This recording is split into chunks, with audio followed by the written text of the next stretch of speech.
All right. What is up, beautiful people? It's Wolf Brother Mythos, and welcome to the Frost and Fists. Tonight, got a little hangout tonight. I'm painting up some Imperial Guard, working on some of my heavy weapons teams, and yeah. So while working on my heavy weapons teams, I just wanted to throw on the camera and hang out with you guys. Brother Oni had some errands today. Brother Freakolisciousness is out Christmas shopping with the fam right now. They may join later in the evening as they wrap up with what they're doing, if they have time. And of course, the chat is open. They can jump in whenever they like. But for right now, I'm hanging out with you, and I'm going to be painting some Imperial Guard. I had a blast playing with the Imperial Guard, and I have been going very much into the heavy weapons teams, heavy into the usage of heavy weapons teams, and I have been loving it. And of course, it's not meta. It's I'm not seeing all of the, and I do plan on getting some Scions and some Kazarkin, but all of them, the successful list I'm seeing of what people are recommending out there right now are all things of lots of infantry. You want at least three Scions or three Kazarkin or three of each, um, which is awesome. They are some very strong, cool units, and I did get to try out a couple of squads of Kazarkin, thanks to some models that Atlas loaned me in our last game.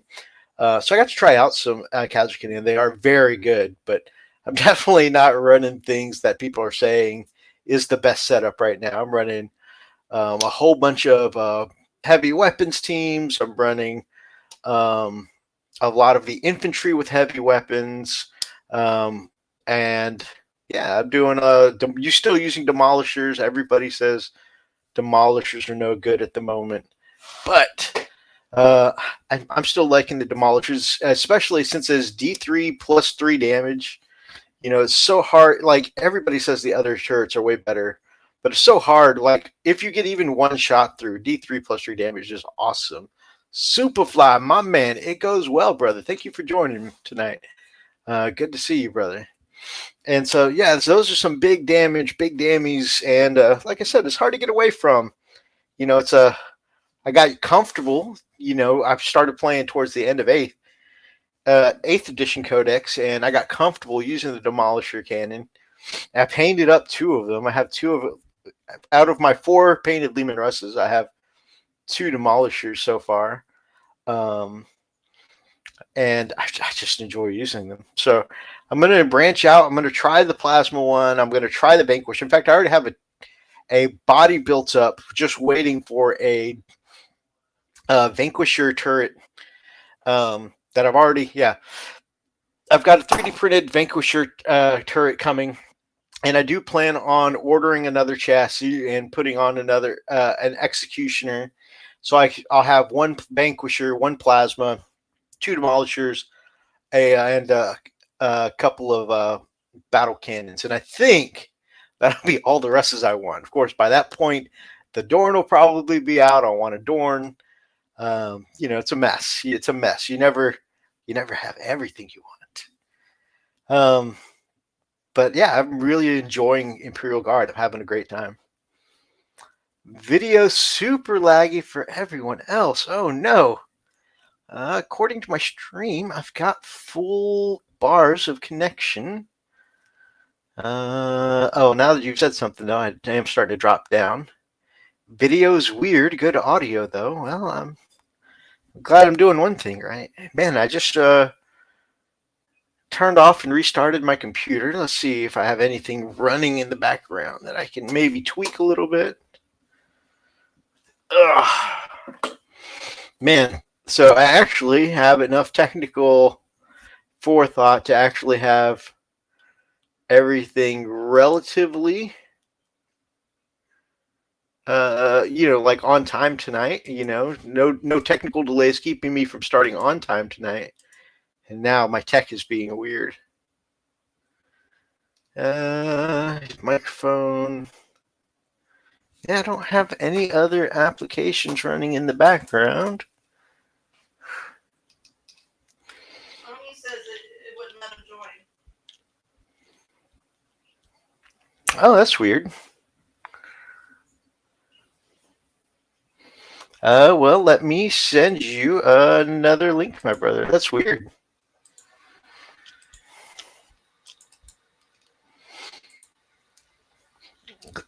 It's crazy because I saw you in the lobby as I got up for coffee. I'm like, oh, I'll come back from getting coffee and add his screen in. And then I came back and you were gone. I'm like, oh, okay, he must have left.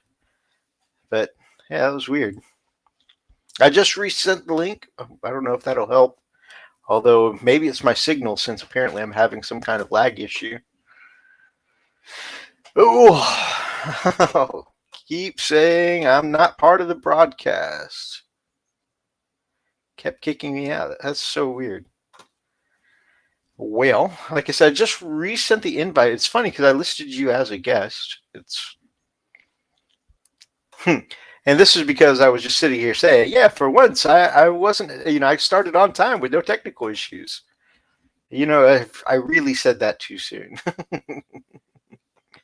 um, let's see. Closing out extra windows I don't need. You know what? We'll even get rid of the notepad.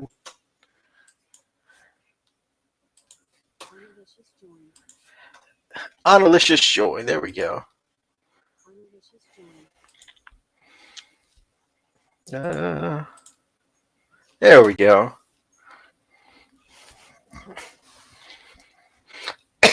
I don't know why it kept kicking you out before. That's weird.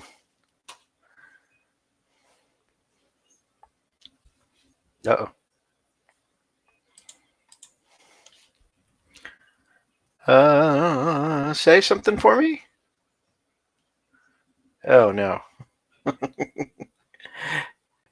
Also, it has you here twice. Yeah.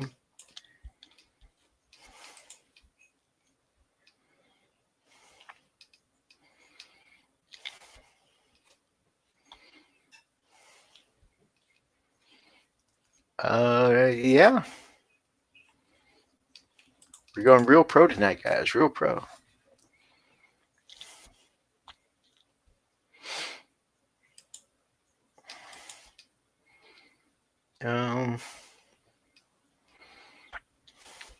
Video seems better, but can't hear Oni. Yeah, that is a problem in the streets.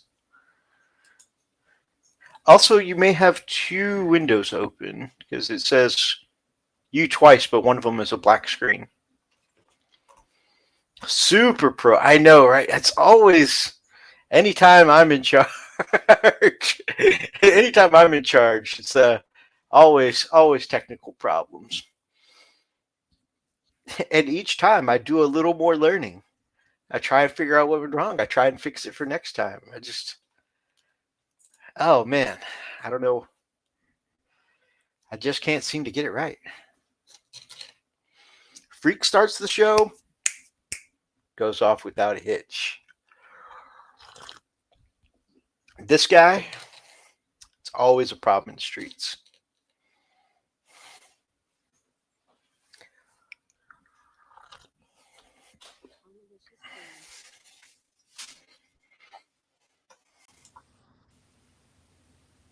Oh, I think I hear something. Better now? Yes.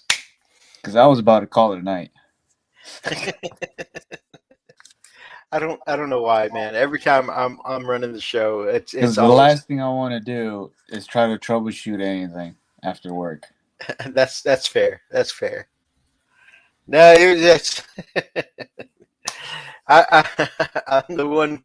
I'm the one with the setup tonight. So if anyone's gonna knock themselves out trying to figure it out, it'll be me. Boom! We are in biz. Heck yeah! Heck yeah! G the Hyper saying, "What's up? Good to see you, brother." So I'll be working on some Imperial Guard tonight. What you working on, Onalicious? I have no idea. Right on, right on. Because, like, I really haven't done any hobbying with the past 2 weeks. I just haven't been feeling it. Hey, no point pushing it when you ain't feeling it, right? Yeah. It's a good way to burn yourself out. I started working on one of my Christmas projects last week on the stream, and I finished it up today. In fact, I started painting before the show, and I put in a good, I don't know, 4 hours today, and managed to finish it up. So I'm super stoked. In fact, I varnished it. Matt varnished it not too long before going out with the fam for dinner. Okay. So yeah, and I mentioned last week on the show. There's just the project I was doing had a lot of gold trim, like almost as much as when I painted up a kill team mission for I Thousand did Sun. notice in the picture I zoomed in, you missed a couple of spots.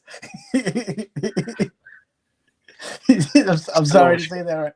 I'm sorry to say that after you varnished it. Oh man.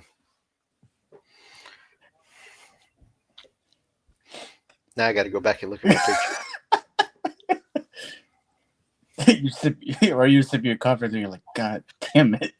Just had to say something.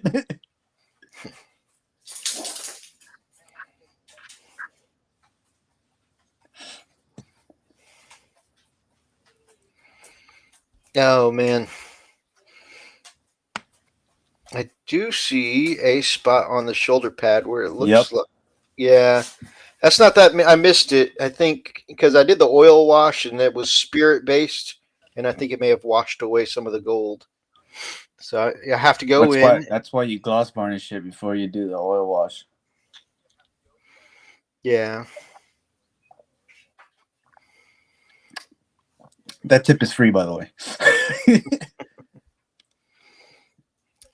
So I'll have to go in and gold it again. Yeah, it's an easy fix. Just put gold over that one spot. But then I'll have to wash it again. Oh my goodness. But hey, I appreciate you letting me know before I put this sucker in the mail, because I'd hate for it I'd hate to give a gift and it not be complete, you know? Hey, I just want you to do your best paint job. I appreciate it. I really do. Now, next thing you know, I'll be slapping up pictures on Instagram, and people will be calling like, "Dude, what you doing?" It's like burn your brushes. Oh man, Miniatures Paintbrush Rob, what's up, y'all? TMP baby. By the way, guys, Miniatures Paintbrush has out right now a tutorial, a little hobby hack he's got for being able to spray your foam terrain without melting it with the rattle can. Because sometimes you've got a huge project of terrain. Foam is one of the best mediums for a big bit of terrain, but rattle can will melt it.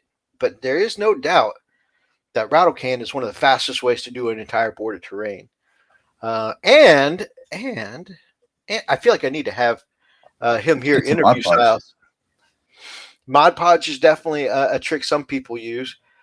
He's got a little tip that I thought was pretty neat, and it's a tip I've seen cosplayers use when they work on like foam armors and stuff like that. So already did burn them. So I definitely recommend checking it out.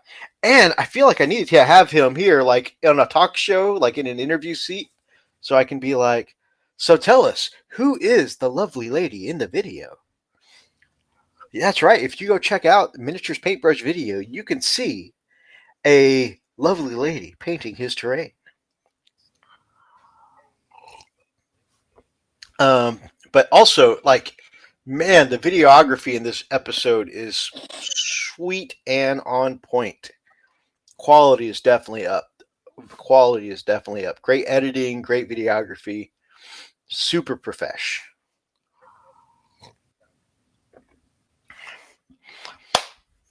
So I was mentioning earlier, I've had a few games now with the Imperial Guard, and I'm really loving them. I am really in love with even I've been mentioning, I've been taking some units that people consider not the best, and I've been really loving them. Like Creed, everybody says is overcosted for a Castellan. because she's like twice the points of your normal general. Castellan's being like your general unit.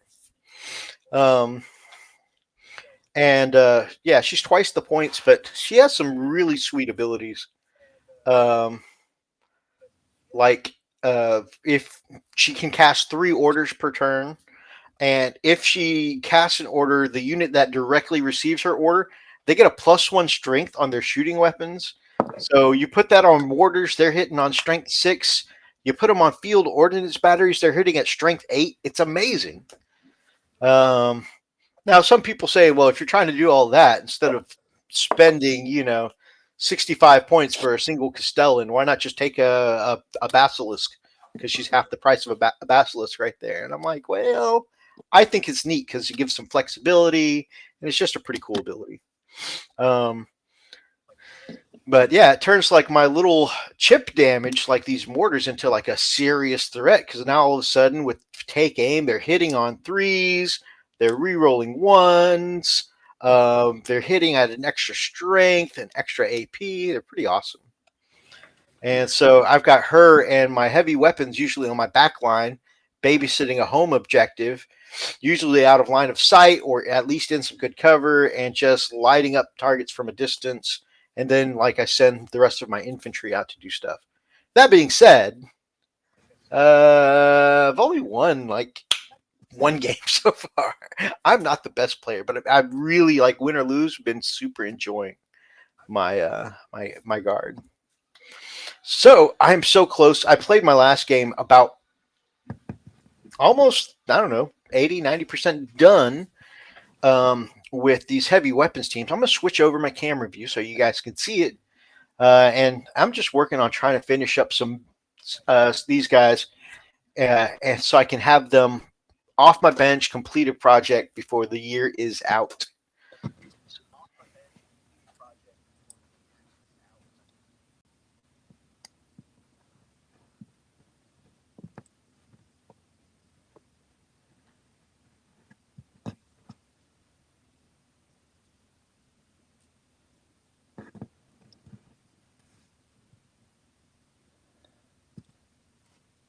Are you talking?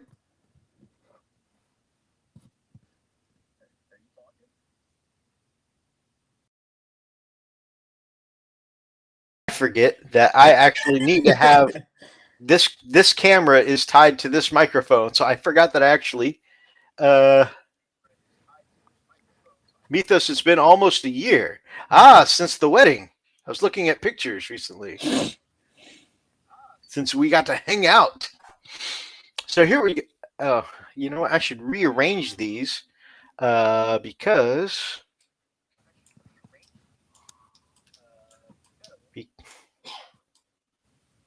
Okay. I know how to do this. We have the technology. There we go. All right. I don't mind if the branches cover up my face a bit. Or I can actually even go for a different one. There we go. So yeah, I've got some of the swamp basin going on here. These guys are about 80% done, I think. I've got the armor pretty much done. I've got the heavy weapons themselves done. There's some bits here like I need to finish the faces. I need to go back and do, the bits of the gas masks, the parts that are in silver, and the eye lenses for all these guys. But the gloves are done. The uniforms are pretty much done. You see back here, I need to do some known oil and stuff like that, or some black wash on some of the metallic bits here. But for the most part, these guys are getting pretty done. They're about 90% done, I'd say. Hopefully, it won't be another year before we do another hangout again. Heck yeah. We definitely need to get together, brother. So yeah, that's what I'll be doing. Is I'm going to be doing chipping away while I'm hanging out with you fine people. Is I'll be chipping away at some of the tedious stuff like eye lenses and stuff like that tonight. Doing a couple highlights on this face here because I did, which I'm probably not going to get super detailed and zoom in here. But I did there we go, the base coats for his face and the wash. Could use with a few more highlights on his face. But yeah, and try and do some of those eye lenses tonight. But I went ahead and based them up so that way it would at least you look cohesive on the battlefield. Um, when I was playing my game. Is Lily not feeling well? Lily is quite under the weather right now. Um, there's almost always one of us sick around Christmas. Unfortunately, it's usually her. My poor sweet lady. So yeah, you'll hear her hacking up a lung. Hopefully, she'll feel better soon. Sorry. It's all good, baby. No need to apologize for not feeling well. No, it's hard the noise. It's okay. Normal human stuff, babe. One thing, I went to pull Creed out of her case. And of course, this is a 3D printed one. Some bits, especially things like swords, on some of the 3D printed bits can be a little bit fragile. So I went to pull Creed out of her case before my game started. And again, I really love my paint job, but her sword snapped. I went to go pull her out of the case, and I saw her sword just kind of sticking into the foam next to her. Yeah, G says that just concerned for you. No problem with the sound at all, babe. And G and Brother Thomas both say, I hope you get to feeling soon. There you go. Feeling better soon. So what I have here, since her sword snapped off, it was broken in a way that would not easily be fixed. So I went ahead and I took her whole hand off, just cut it right off. And I've got a cool looking sword from the Navy Breacher set for Kill Team coming. And the Naval Breachers have this cool, like, basket hilt cutlass looking naval saber kind of deal with, like I said, a basket hilt and all. Oh, I did not see that. Hey, babe, could you apologize to Daz for me? I didn't see his message. He just sent it to me. I just didn't realize.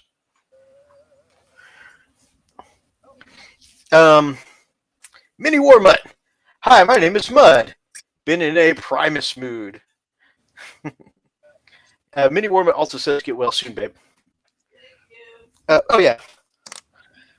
I'm over here messing with my phone on stream. The whole reason I picked up my phone is because I wanted to show you guys the naval saber that I have coming because of the special hilt I thought would make a great replacement for her sword. It won't be exactly like the one she's got, but I just thought, it would be a little different from all the rest of my Imperial Guard sabers. But yeah, that swept hilt, I thought was not swept. I thought would be particularly nice on her as my lead officer.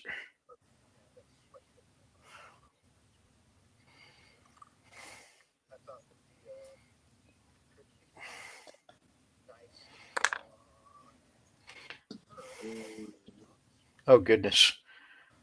Not chain sword, power sword. Power sword A? Power sword A. Okay, here we go.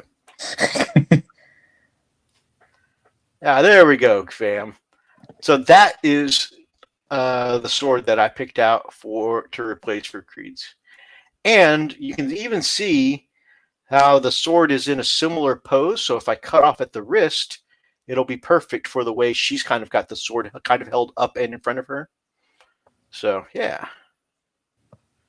It'll be like right there. So I think that'll be a nice little replacement.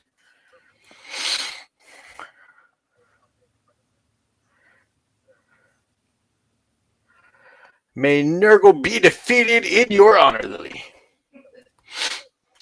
Mini War Mud, what you been up to lately, my brother?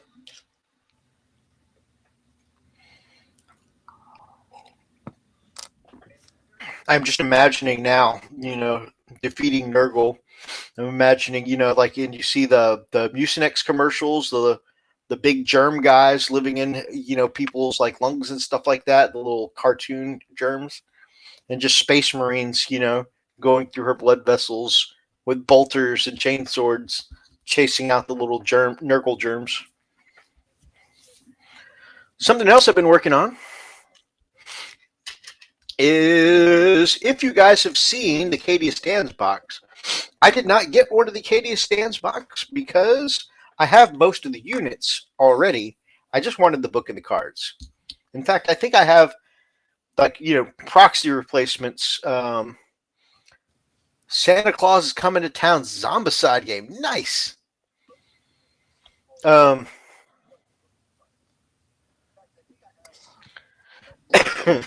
But yeah, except though one of the new units in that box is the field ordnance batteries. Now, a few months ago, I had ordered these Forge World heavy mortars that are roughly the same size and not quite the same shape, but like same kind of idea as the field ordnance batteries. And instead of using the Forge World Codex, I thought it'd be cool to use these as the new field ordnance batteries. So, like, it just, the heavy mortars kind of stopped here. You can see where the barrel ends there. They're just like big moving mortar platforms, right? And so what I did was I stuck a styrene pipe. At the end, I measured out, or I had someone send me the measurements to the field ordnance cannon. And so I used my drill set to get the exact width of the mortar, the inside of the mortar, fit the styrene pipe in, and cut it off exactly to the right size. And yeah, I've got me a little field ordnance battery here. These things are huge, by the way.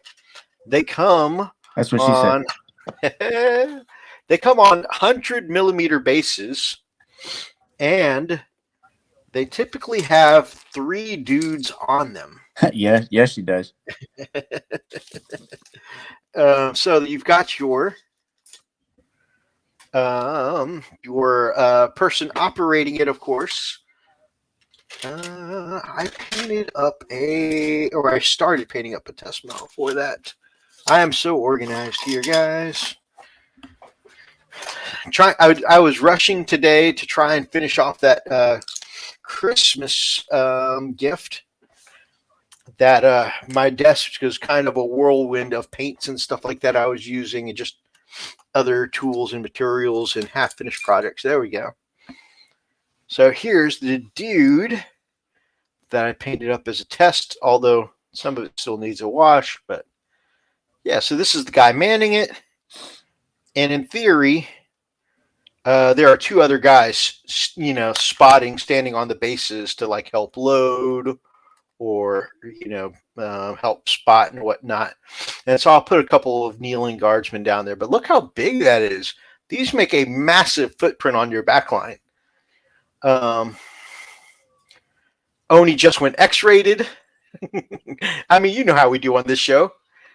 Damn it, now I want to paint up one of my great unclean ones. Do it!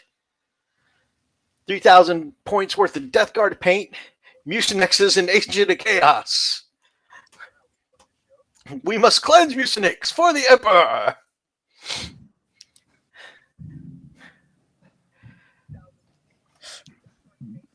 You don't want to know how much Nurgle I have to paint. That man has his own GW store in his house. But yeah, so I still need to do like the tracks. I mean, these have just barely been started. Base coded some highlights. But I just wanted to get an idea, so I went ahead and painted up the operator. And I haven't even assembled the little guardsman to go on there, except for the kneeling pose legs. Damn it. But yeah, these things are a huge footprint, because if you think about it, these things come in units of 2, right? And so minimum, this is the footprint you're going to have here, is 2 of these guys sitting on these huge bases. And so, like, trying to be out of line of sight, like around behind a set of ruins or whatever, it takes some maneuvering because, like I said, the footprint is so big. And that can actually, that can be, obviously it can be something, a challenge you got to work around. But also it can kind of be a decent thing because, like, one of the things I found myself doing was putting Creed here to cast orders. And when you cast orders, it can bounce to all units within 6, right? And so I would put one squad of 3 heavy mortars here, or one squad of mortars here, one squad of mortars here, and let's say the ruins are right back here, right? And so I've got them kind of at a triangle shape here. But this big ass base here, when I cast my order for them to take aim, because she casted to them, these bombast field guns are now going up to strength 8. So I'm striking with the strength of a tank now. And so they'll get to shoot indirectly, but they'll get take aim, so they'll get +1 to hit and +1 AP. And then it can bounce to all units within 6 inches. And because I've made this triangle shape here now, it's bouncing to all of these guys within 6. And so, I've got a nice, because these guys have such a big footprint, I've got a nice big bubble of aura here of people getting +1, to hit, +1 to hit and +1 AP. And then, of course, if I've got, because of these big bases here, especially if I scoot them out a little bit, if I have an infantry unit over here, let's say I've got my frontline guys who are going to be going beyond the ruins to press forward and go for the objective. Well, because of these nice big bases here, I can measure out, okay, 6 inches from here. During the orders phase, boom, that infantry squad is within 6 of this big-ass base here. So they're going to move forward, and when they move forward, they'll have already gotten the order to take aim, and so they're also getting the +1 to hit. And so because I'm strategically planning where my people are during orders, I'm kind of using the big size of the base too to get a bigger cast of orders off.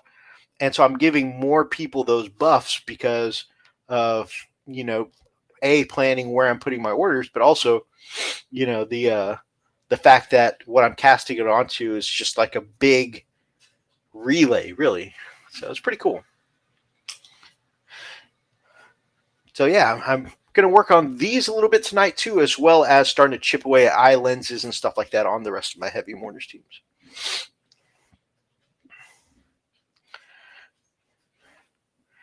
I can't wait to show you guys, but just a real quick sneak peek. Christmas present I've been working on for somebody right here. All right, there he goes. I'll get you guys some proper pictures now eventually. After I go back and touch up some of the gold that got washed away in my oil wash. And and this time I'll be a lot more careful about washing the gold after I reapply it. But yeah, that's what I'm working on tonight.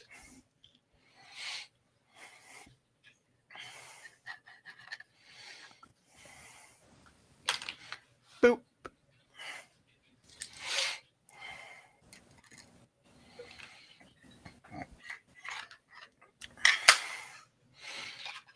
Oh, something I don't know if I showed off last week, but I think I did actually. Yeah, that's right, because it came on after it might have been the week before. I think it came on after Grumpy stuff, and I was like, oh no, I can't show my stuff after Grumpy. But I finally got to take this, my officer, in a couple of games. He did awesomely. And just a model rule of cool. Obviously, you can only pick one, when you're doing your lists and whatnot. But I gave him the power sword there in case I want to use that on his hip. But I also gave him the power fist because, in the words of some of the older Nintendo commercials, if you were around for the original NES, I love the power glove. That's why I did it in just a straight steel metal, no paint on it, just a straight steel color, because it reminds me of the old Nintendo Power Glove from the early 90s. Speaking of, so that's my company commander, and Brother Atlas picked me up a couple more officers for my command squad. I got them primed up. So because they're solid black, you probably won't be able to see much, but I've got my Felinid Imperial Guard standard bearer here, holding off her last gun kind of to the side, and a Master Vox. And again, solid black. I don't know why I'm showing. You probably won't be able to see much, but yeah. She's got a radio on, big double antenna, which I have to say, I like the big double antenna much more than I love all the new models from the new Cadia Stands box. But one of the things I'm not too crazy about is the antenna on the Master Box in that set looks like just a big coat hanger on his backpack. Not too crazy about that, but that's like one of the few nitpicks I have there from the Cadia Stands box.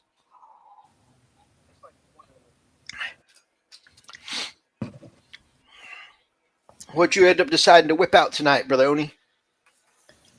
Putting the decals on my baton. Ooh, decals. I don't know why, but I'm always so amused how much Freak hates decals. And of course, They're not that hard to put on. Yeah, I know his super round Imperial Fist ones can be a little more troublesome than some of the other ones. But I don't know why. It just amuses me.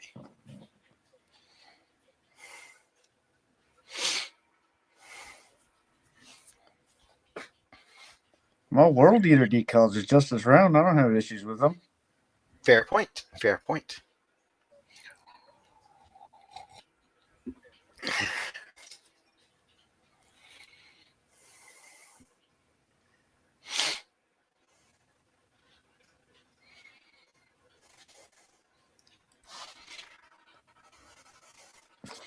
Maybe it's just nature's way of trying to balance because he can do things like airbrush eye lenses.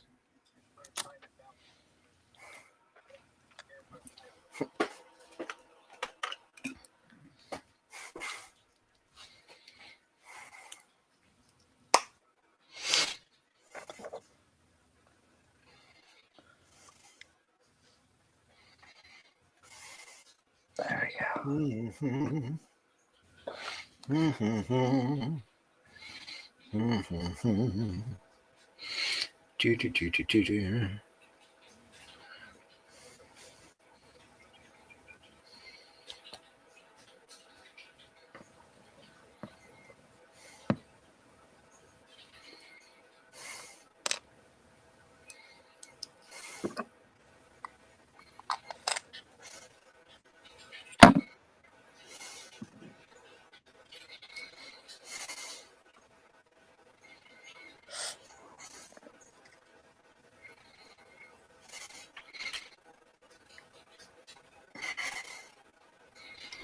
Oh yeah, a couple highlights there. Really popping that face out a little more. I actually did decide to sell out my Primaris Space Marines. A local game shop had a bitch bazaar last Sunday, so I managed to sell 90% of my Space Marines. Oh really? Yeah. I don't know. Decided not to go for Project Deathwatch then, huh? Yep. That's So cool. all I have are just my Horus Heresy stuff and my Custodes and the baton. That's all I have now.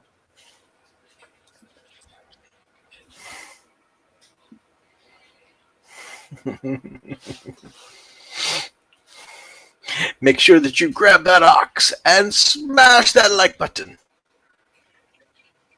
Does he have his own breeding program, though? You know, that's a fair point.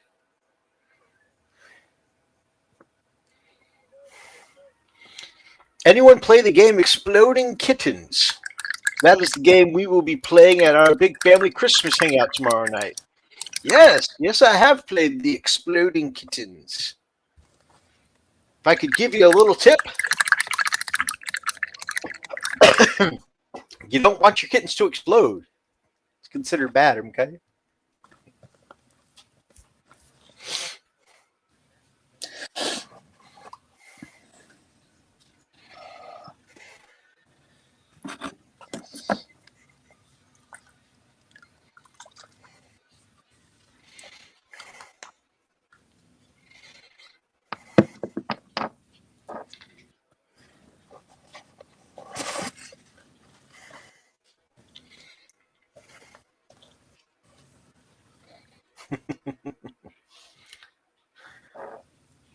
TMP plays Exploding Kittens as well. All I know is we are playing the family version. It's pretty cool. What happens is that everybody gets dealt a hand. You take out the exploding kittens first. We first sometimes forget to take out the bomb kittens, which leads to hijinks later in the game. You're supposed to separate them, deal the cards, and then put the bomb kittens in. And then every turn, someone's got to draw a card unless you have a card that says you don't have to draw. And what happens is if you draw a bomb kitten, it explodes on you, you die, and you're out of the game. But there's all these hijinks with the cards. Some of them says you can just end your turn and not have to draw a card. Not drawing a card is big because that means one less chance that you're the one to draw a bomb. Some cards say something neat like you don't have to draw a card or you can look at the top card and draw it if you want to, or put it back if you don't want to draw it, which makes everybody super sus, by the way, because if you drew a card and you put it back, everybody's going to know, oh, he put it back because it's probably a bomb. And then you kind of mind game people sometimes that way. There are diffusion cards. There are cards that let you steal cards from other people. So if you think somebody else has a card to defuse a bomb, you can steal their cards, and so you can defuse a bomb, and they can't. And so if you're expecting a bomb to come up, you're like, I don't want him defusing a bomb. I'm going to steal it real quick. Boom, they die. Some of them will let you draw a couple of cards and put them back in whatever order you want, and you're like, yeah, if a cat explodes on you, you're out of the game. Exactly. And so sometimes you can some cards let you rearrange cards, and so if you rearrange it, you can be like, okay, so it won't explode on me, but it'll explode on this person, or it'll skip this person, explode on that person. But then there's all kinds of hijinks. You might expect to put them back in a way that's going to cause it to blow up on somebody else in your family, and they might skip their turn, and all of a sudden the bomb is back to you. So yeah, there's a bunch. It's like I said, it's a silly, but like there are some fun games. There are some hijinks there for sure. I played Here to Slay this week. I love that game. It was so much fun. I recommend it. I've not heard of that one, my friend.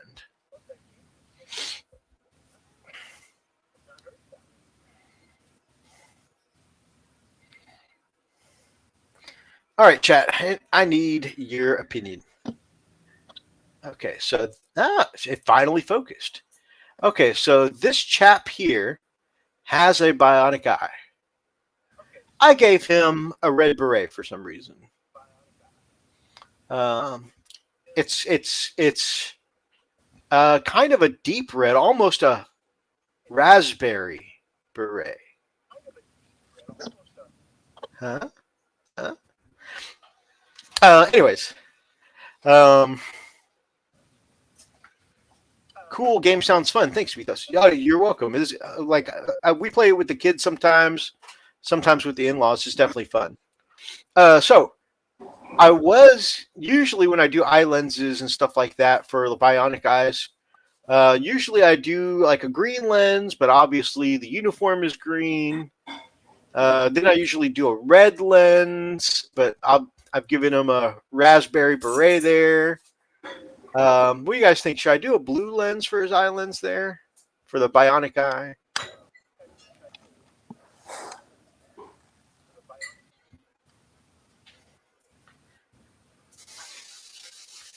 I think I might go blue. Put a little drop of silver there on there, and then a touch of Talisar blue, maybe.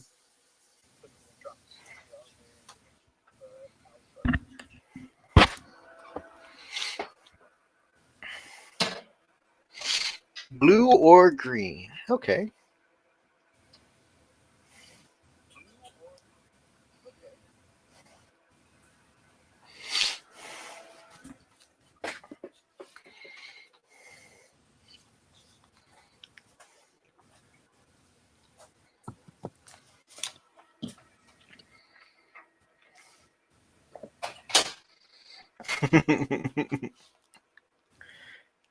Oh, like a neon green. Okay. So I got a vote and a half for blue and two or for and one for green. So I guess I'll go with the blue.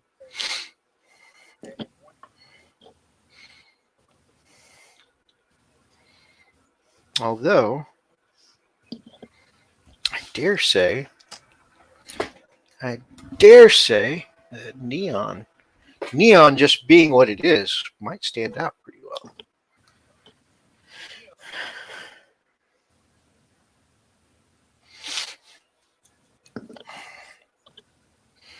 All right. Thankfully, I'm pretty sure the zoom here will fail me here because I'm not going to have my hand backing it. And that's good because I don't want you guys to see how bad I mess up this eye trying to dot.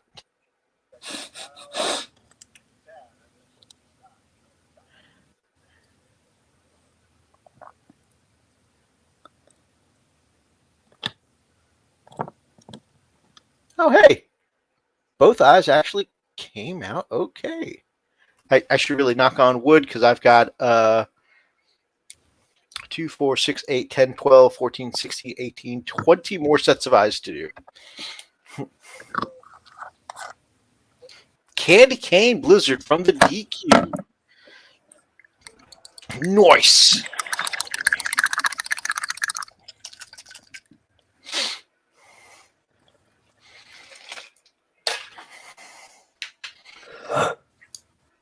Anytime I think of somebody ordering a peppermint treat this time of year, always makes me think of my brother Razzie. When Razzie lived a little closer, we used to love going and getting coffee together, and especially around Christmas time. And the things we used to get at holiday time, like, it for us it was officially the holiday season when we go out for coffee together, and he would get the peppermint mocha, and I would get the eggnog latte.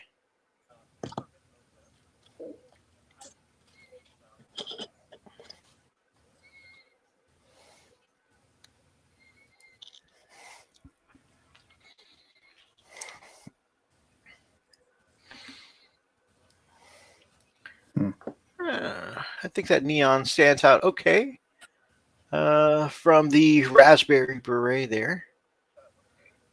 Definitely going to need to brighten that. I know I need to brighten up the hat a little bit. I'm afraid of brightening it up too much, though, because if I go like too bright of a red and it goes almost primary, I'm afraid I'll get to kind of Christmassy kind of colors with the red and the green. Nice solo battle report. Brother Roxas! Good to see you, brother.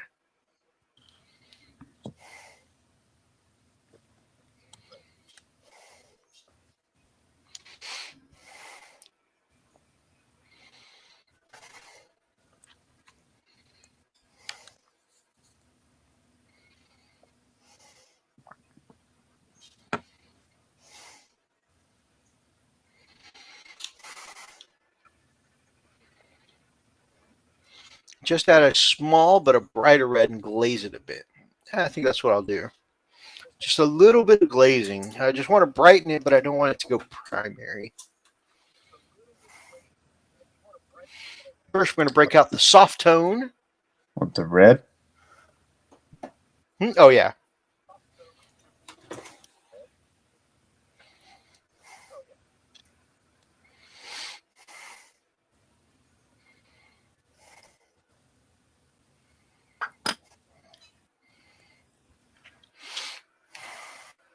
That is very similar route, Brother Rob, is exactly what I was thinking.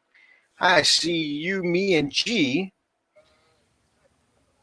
are all thinking on a similar level here. All right, first, we're going to give these cybernetics and the layering I did on the face Just a little bit of warmth with some soft tone.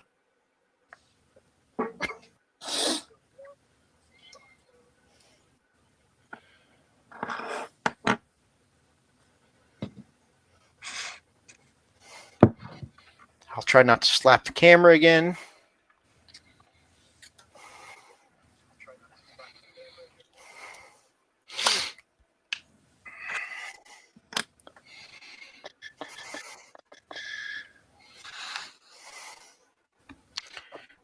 Then we'll go super pro with my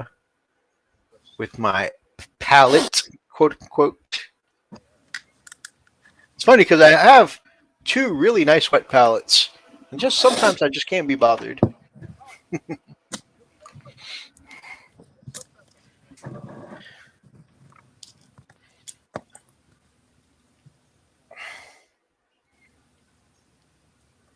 Boop.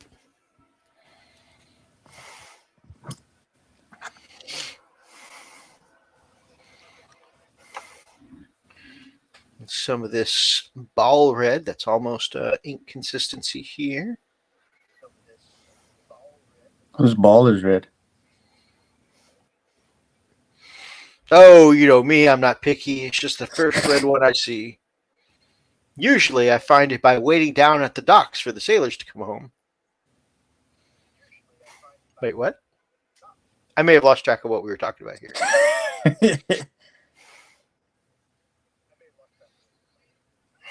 All right, nice and tin.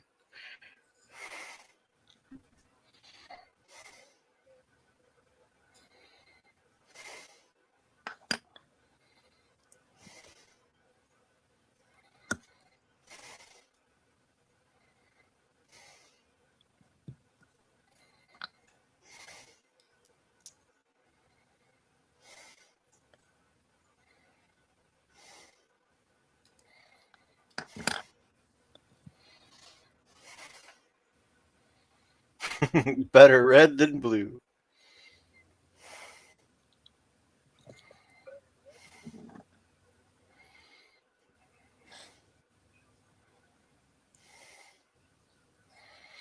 That's true. That can lead to some problems later on. We don't want them problems.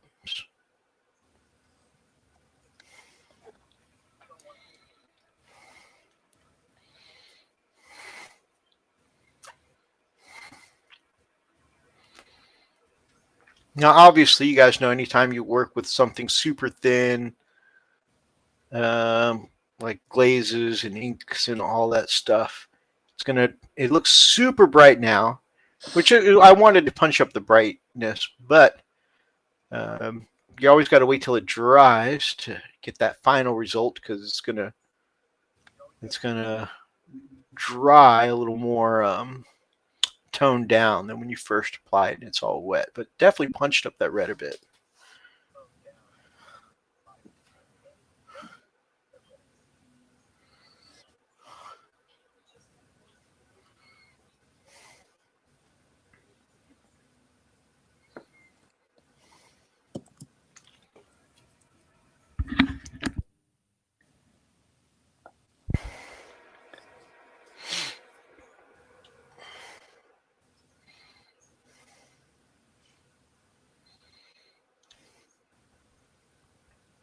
Exactly. Yeah, exactly.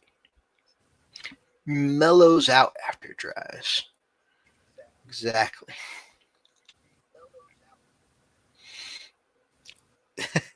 So I went back and I watch Funkin' Hungry and his food reviews in bursts. Like I'll go back and I'll watch 5-6 episodes at once. And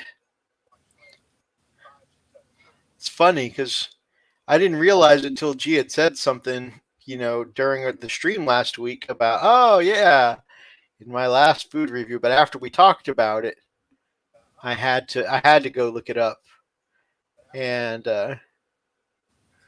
man, sure enough, I was like, yeah, I can't be a big guy on here talking about donuts. How shameful would that be?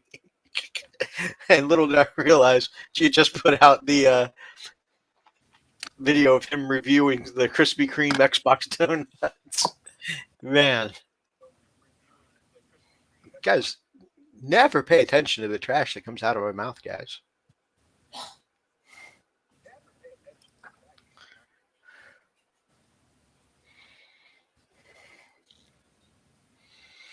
All right.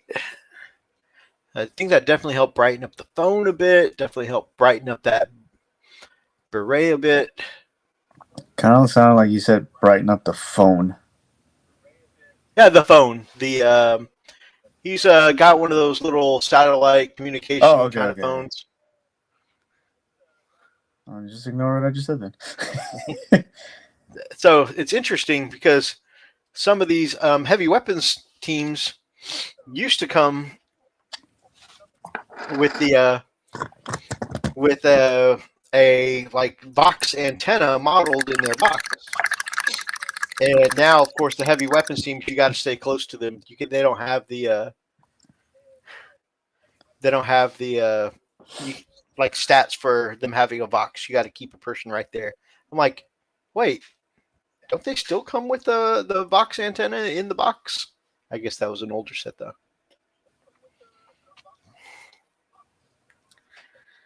The old brick Nokia.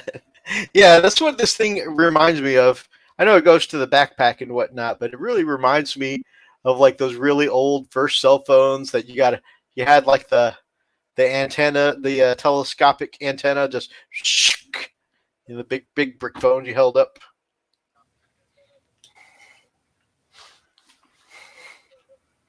I feel like that was a thing in Night of the Roxbury, but I can't confirm.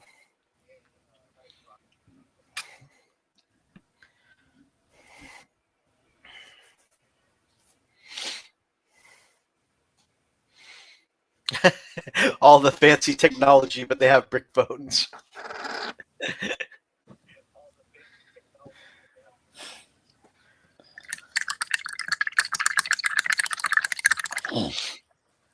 Now the really fancy tech goes to the Space Marines. Okay, so the older sibling got the nice phone. We got the hand-me-down brick phone.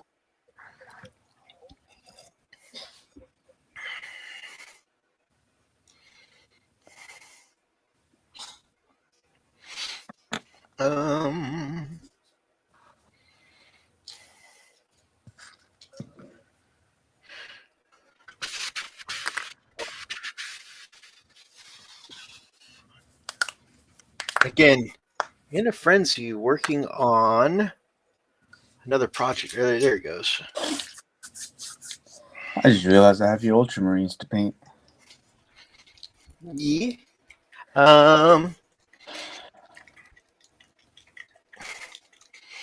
Although,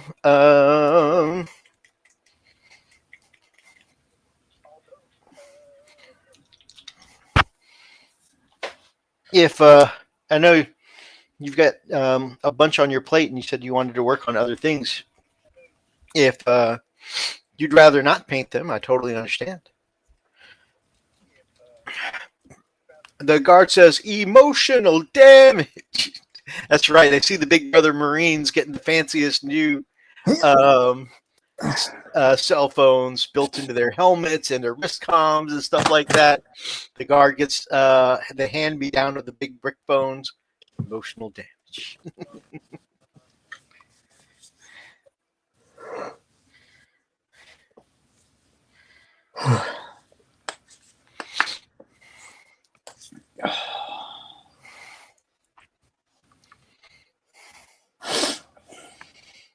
Man, I feel like I've been painting these same heavy weapons teams for like 8 years now.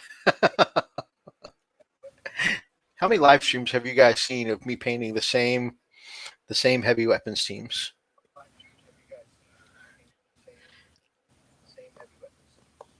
Oh, I gotta say, I've actually enjoyed the process. I normally get really frustrated and antsy when it comes to batch painting, and I haven't really felt that way about about doing the guardsman at all yet.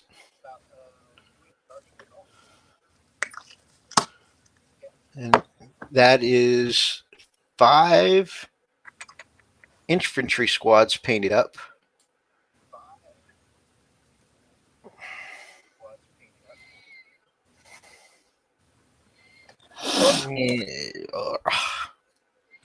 Man, some of these angles on these heavy weapon teams getting to their islands is going to be rough. So, if you guys look at that, if you guys ever think you can't paint eyes, try to get an angle on that helmet there. See that big smear of silver just right across the face? I eventually got it in the eye port there, but man, it's a good thing cleanup is a phase because I just really just screwed that up. Oh man. It used to frustrate me to no end trying to do eye lenses without. I mean, don't get me wrong. If I can get it in one go without having to do cleanup, that's awesome. But I don't get nearly as frustrated doing that anymore because, you go back with your previous color and just fix the misstroke.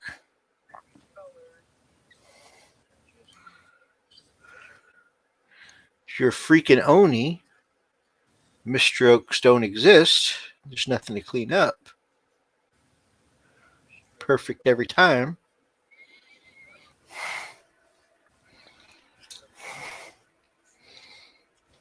But I don't know what you're talking about. but we're working at it, guys. We're working at it.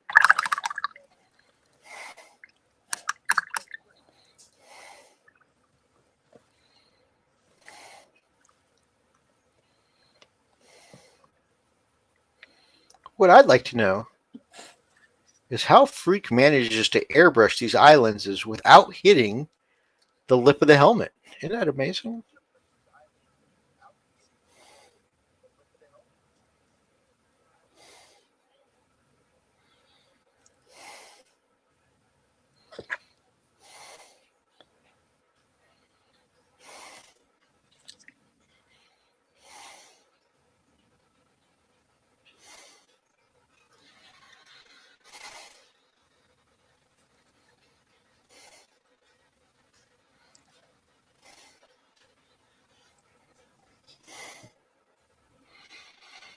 Beware of misstrokes. It can lead to chafing.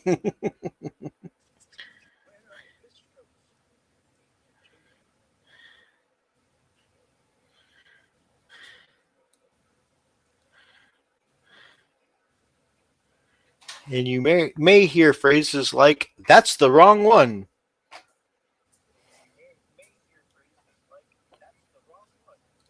Or, "That's the right one." I mean, you never know.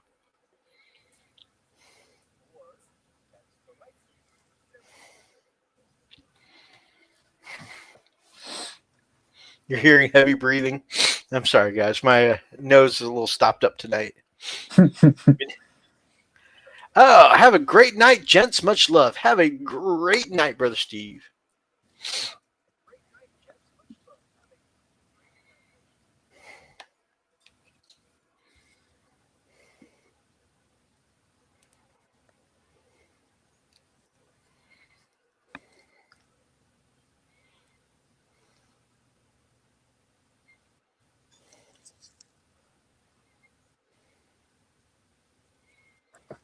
Man, before I realized that misstrokes and the cleanup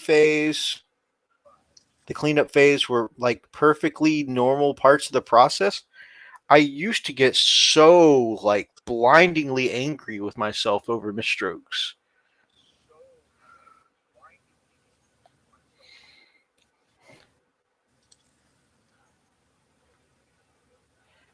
And yeah, I mean, just come to accept now. Hey man, just go back with that outer color again, clean it up, no big D's, baby. Is my every stroke going to be perfect? Nah, man, I'm not Sam Lenz. Is it fair to compare myself to someone like Sam Lenz? Nah. Do I do it anyway? Sometimes I think we all compare ourselves to somebody we probably shouldn't. We should only be comparing ourselves to the progress we made before. Reasonable expectations, right?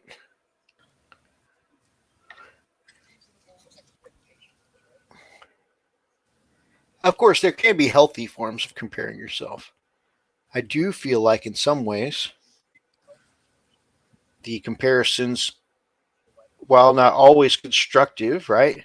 Sometimes they can be damaging if we're unrealistic, like, oh man, my stuff doesn't look as clean as Sam, so obviously I suck, right? That could be unproductive kinds of a comparison. But I do think, like, I have a healthy respect and admiration to some of those close to me, right? Like, I don't anticipate ever catching up to Oni's buttery smooth brushstrokes, I'm but average. in a lot of Don't put me up on don't put me up on that pedestal. I'm average. well, I'm just saying compared to my progress, right? You see someone ahead of you, and you want to strive to do some of those things to catch up. Now, of course, you got to realize the whole time. Well, I mean, in some cases, people take breaks, but oftentimes, while you're struggling to catch up to that person, they're improving too. And so, like, I've spent, I don't know, a good portion of the last 4 or 5 years trying to catch up to Freak and his airbrush techniques and his buttery blends. And I mean, anytime you guys hear me, talking about how I'm pleased with something I've done with buttery blends or anything like that, that is really nothing more than me proud because I'm trying my best to catch up to Freak. A little bit of that big brother effect. And now that I've known Oni for the last year and a half, I compare myself to the sexy custodies, the shirtless ones that do like pole dances with their guardian spears and flex their pecs to deflect bullets. No, those aren't custodies. Those are the Brodies. The Brodies.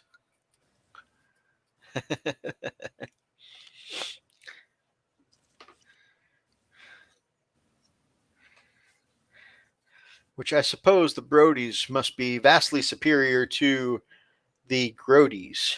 No, nobody likes the Grodies.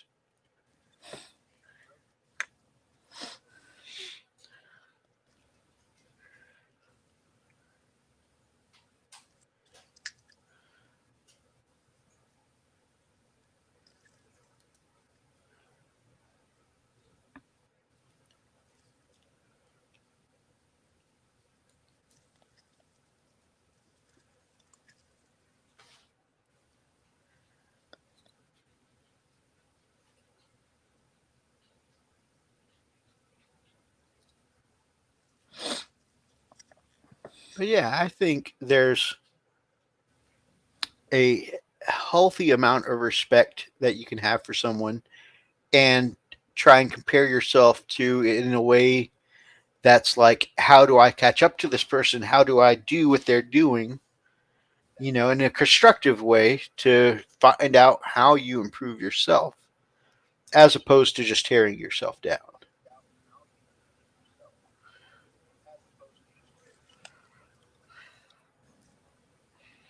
It occurs to me I am using the same silver on the mouthpieces as I am the eye lenses, which is not right.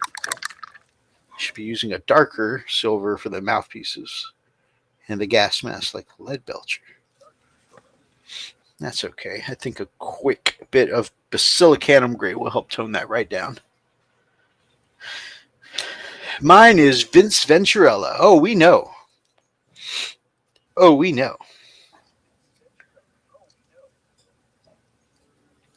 We know that your man crush is Vince Venturella.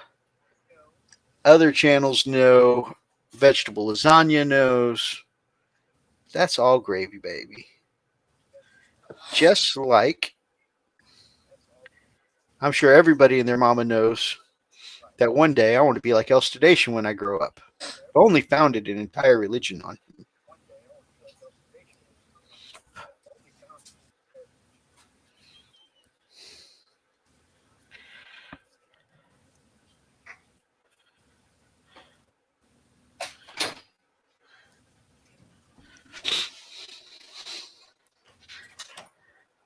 I need to have him on my show again. That'll be cool.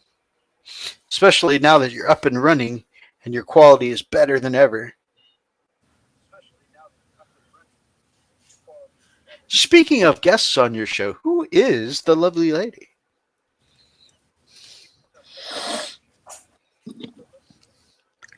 Is there a story? Hit me up. Hit me up on my DMs.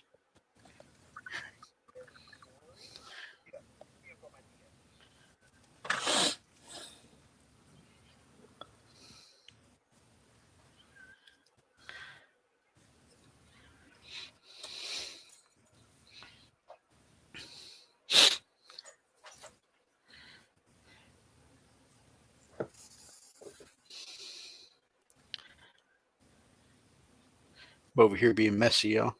And I don't mean painting. Just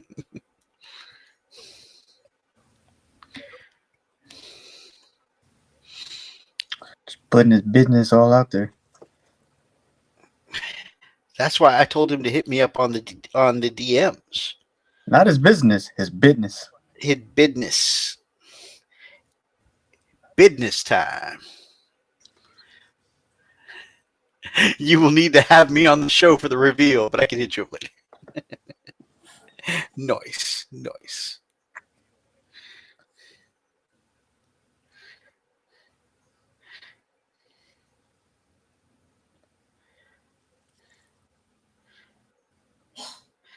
See, this all ties together. This segues back into a plug for the TMP. If you guys want to know what lovely guest we were talking about on his show, check out the Miniatures Paintbrush. The most recent episode, the hobby hack for priming foam. See, I'm not just being messy. It's a segue.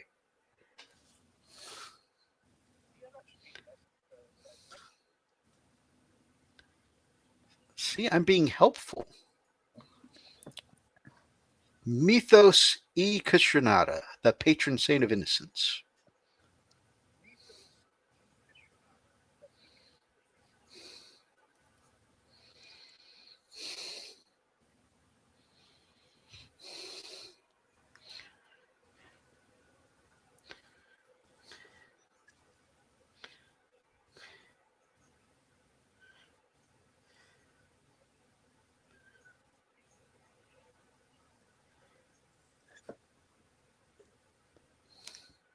I hope my missus is okay. I don't hear her hacking up a lung anymore.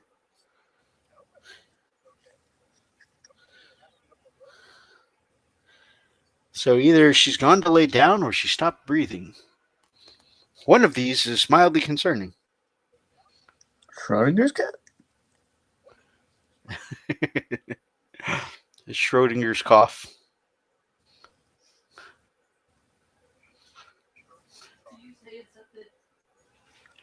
Oh, there you are. She's breathing, chat. She's breathing. What? What's going on? I'm listening to a video for an assignment for school. Oh, no. It's just I realized that I didn't hear you hacking up a lung anymore. And so I didn't know if you'd gone to lay down or if you stopped And this breathing. is how Mythos stops breathing.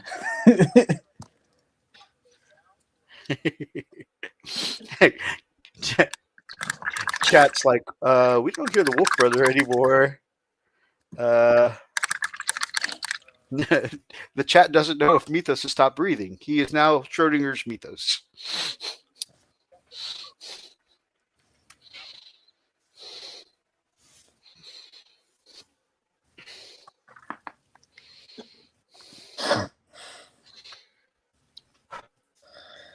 Mazo, just to let you know, you're missing the shoulder pad. I'm missing The a set of- shoulder pad. Missing a set of shoulder pads for all your cataphracti. It's supposed to be 2, one on top of the other. Whale. You did it for all of them. Whale. And here I thought I'd fully built those.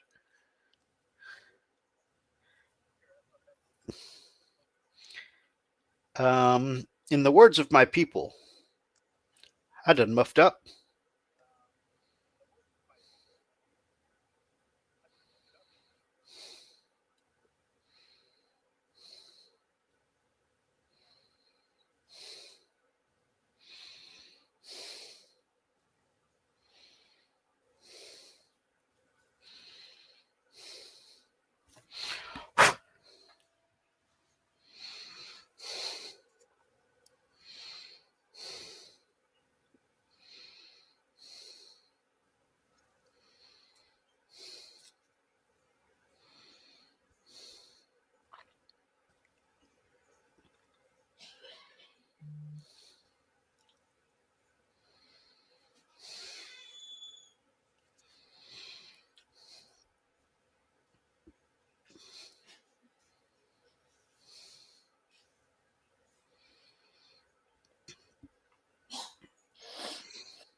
Man, I really expected this to be a big pain in the ass tonight. But having some good company with you guys, actually, these eye lenses are going pretty well tonight.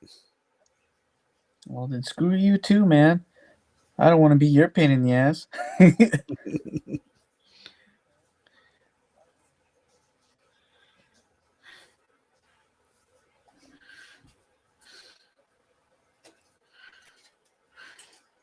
Guess I'll go back to the basement early.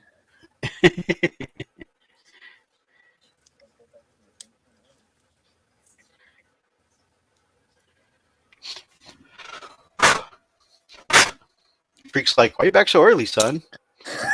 Mito said I was good company and not a pain in the ass. What?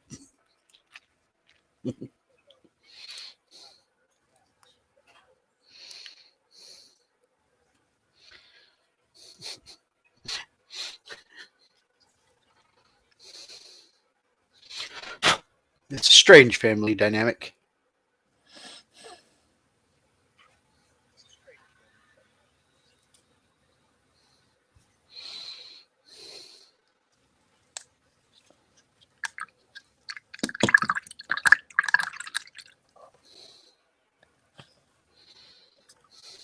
Oh, shit.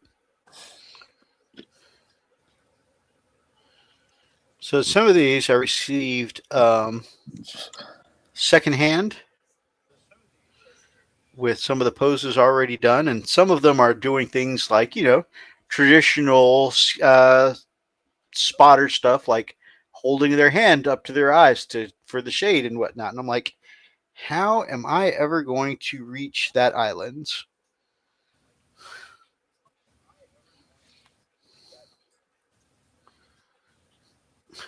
That islands just may not glow.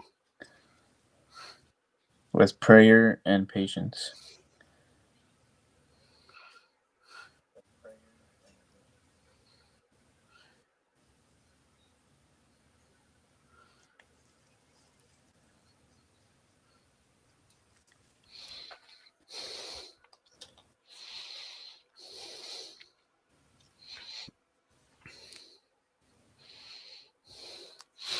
And maybe a couple in here that just get the good enough seal of approval.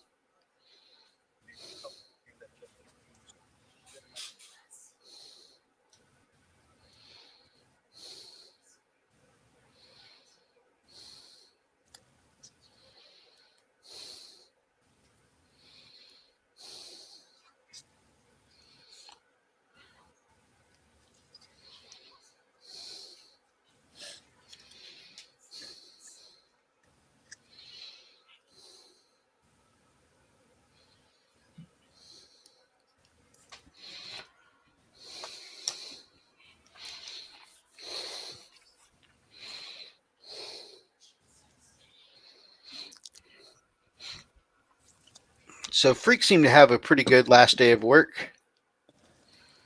I tell you, he's a Disney villain, man. He's a what? Oh, he's a Disney villain. Because he always goes in there with the plan of, yep, on my way out, I'm going to tell everybody what I really think of them, this, that, and the other. And then he always makes friends on the way out. Like, whatever boss is giving him trouble, whatever problem kids he has on his team that make supervising them a pain in the butt. They all hug it out at the end, and next thing you know, they invite him back for the sequel.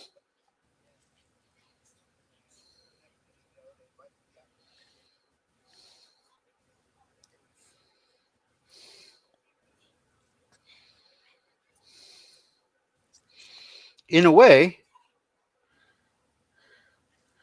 Freak is Kronk.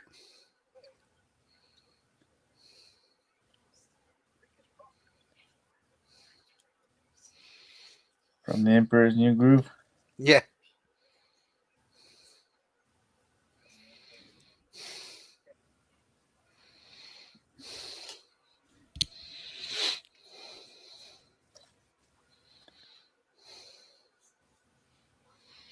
Not me. I don't care. I'll burn bridges.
I'm about 50-50, I think. In my youth, I was a bit more burn bridges.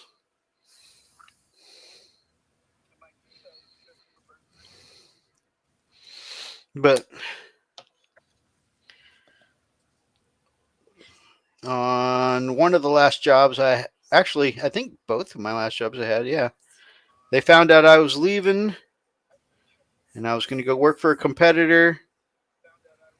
Well, I mean, they found out. Like, I told them I was leaving. I gave my notice. But in one of the cases, though, like, my manager was kind of crazy and suspected I was unhappy and looking for other work. So I put in for a doctor's appointment one day. They followed me apparently out of the parking garage to my interview. That was uncomfortable. um, So what's this? What's this doctor that you went to see? He's a specialist. he's like, right here in this building. I'm gonna be honest with you. I think you just went to a job interview. No, Yeah. I mean, you can go in there and talk to my doctor. Just run it. Hey, quick! Pretend to be my doctor.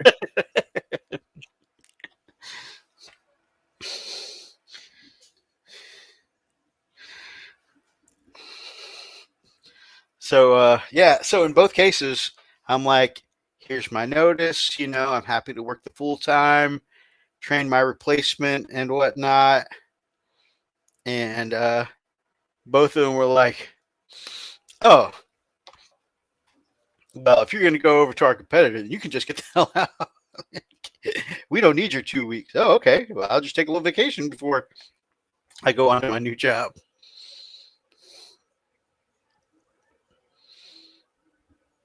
I don't know whose feelings they thought they were going to hurt. Worked out better for me.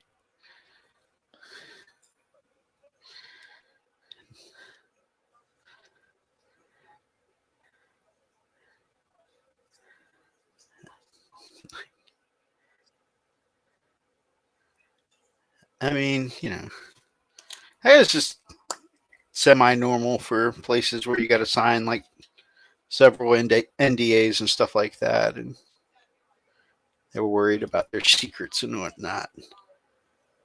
But yeah, for the most part, like I don't tend to burn bridges simply because I usually I tend to like the people I work with, and I don't want to leave people high and dry. But if I don't have that relationship with someone, it's not that I burn bridges. I'm just like, all right, bye, bye, Felicia. But usually the thing is even if I don't like one manager or something like that, there's usually somebody I'm working with that I do want to do right by. So I'm like, just pack it all in today and tell so and so what I think. But here's my notes, man. You'll need this and this and this and this.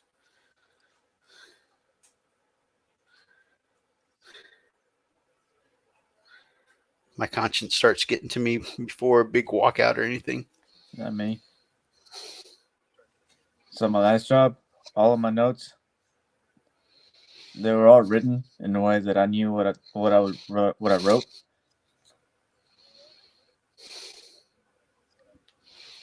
And so all the clients that I brought on, all of my notes, only I knew how to read. Because I was the only one that worked on them. And so for a month after I stopped working for them, they would call me asking for help. I was like, I'm not on your payroll. Don't call me anymore. Figure it out.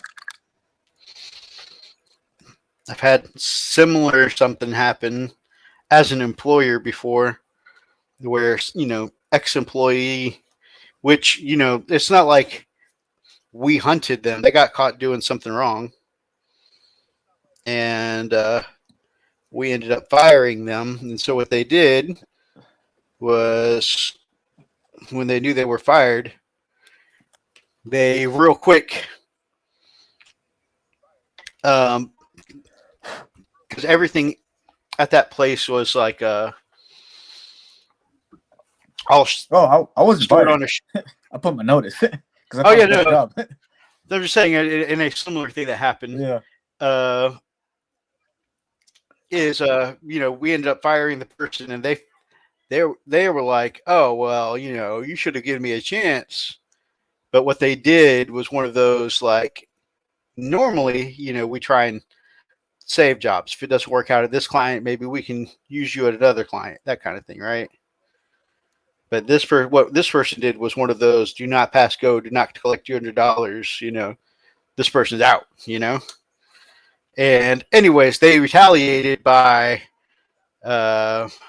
when they went to pack up their things and whatnot. Um, they all of their work was stored on a shared drive, so that way them and a couple of other admins could access it at the same time. And they deleted all of their notes from the shared folder. And yeah, so then we kind of had to like start from the beginning without their notes and contact information that we'd been accumulating for, I don't know, months, years, I don't know. We had to start building their whole stuff from scratch. And sure, if we had access to the server admin, if we were in with IT and whatnot, sure, they could probably have gone in and retrieved whatever was deleted off that server. But we were contractors. And yeah, one of those y'all fend for yourself kind of deals. So that was we didn't expect them to do the equivalent of the old Alt F4 real quick.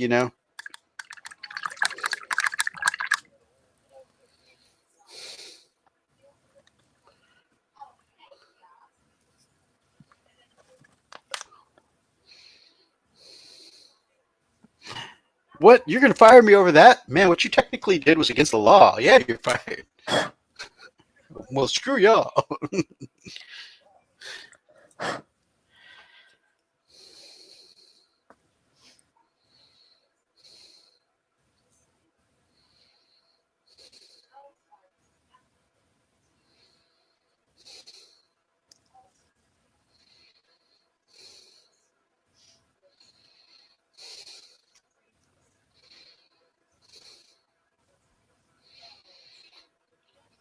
We've had some crazy stuff like that happen, though, on walkouts before.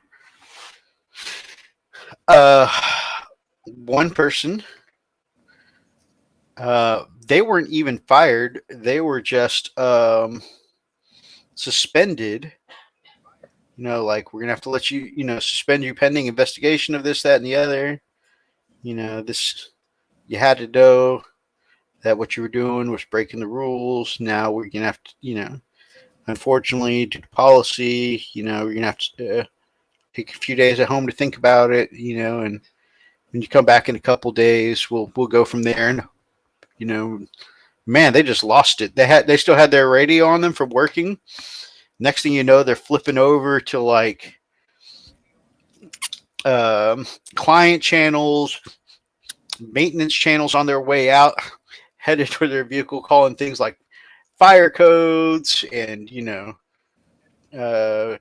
medical codes and this, that, and the other. Next thing you know, we had like every emergency imaginable on site going on at the same time.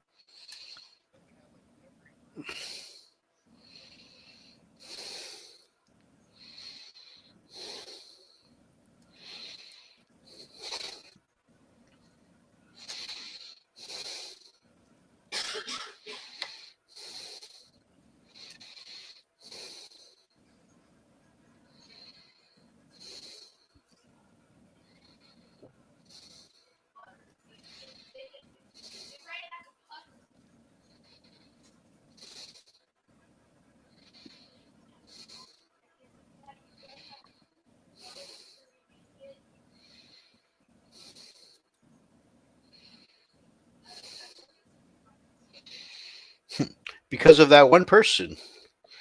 Never ever thought to make it a rule before, but after that. Take it easy, brother. Ooh, Princess Bride. Inconceivable. Of course, one can never get tired of that movie.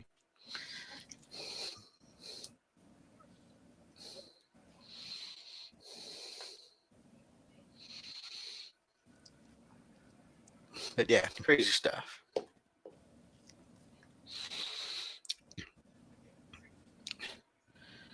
So, Chet, this past week, played a little guard on guard action. A little soldier on soldier, if you will.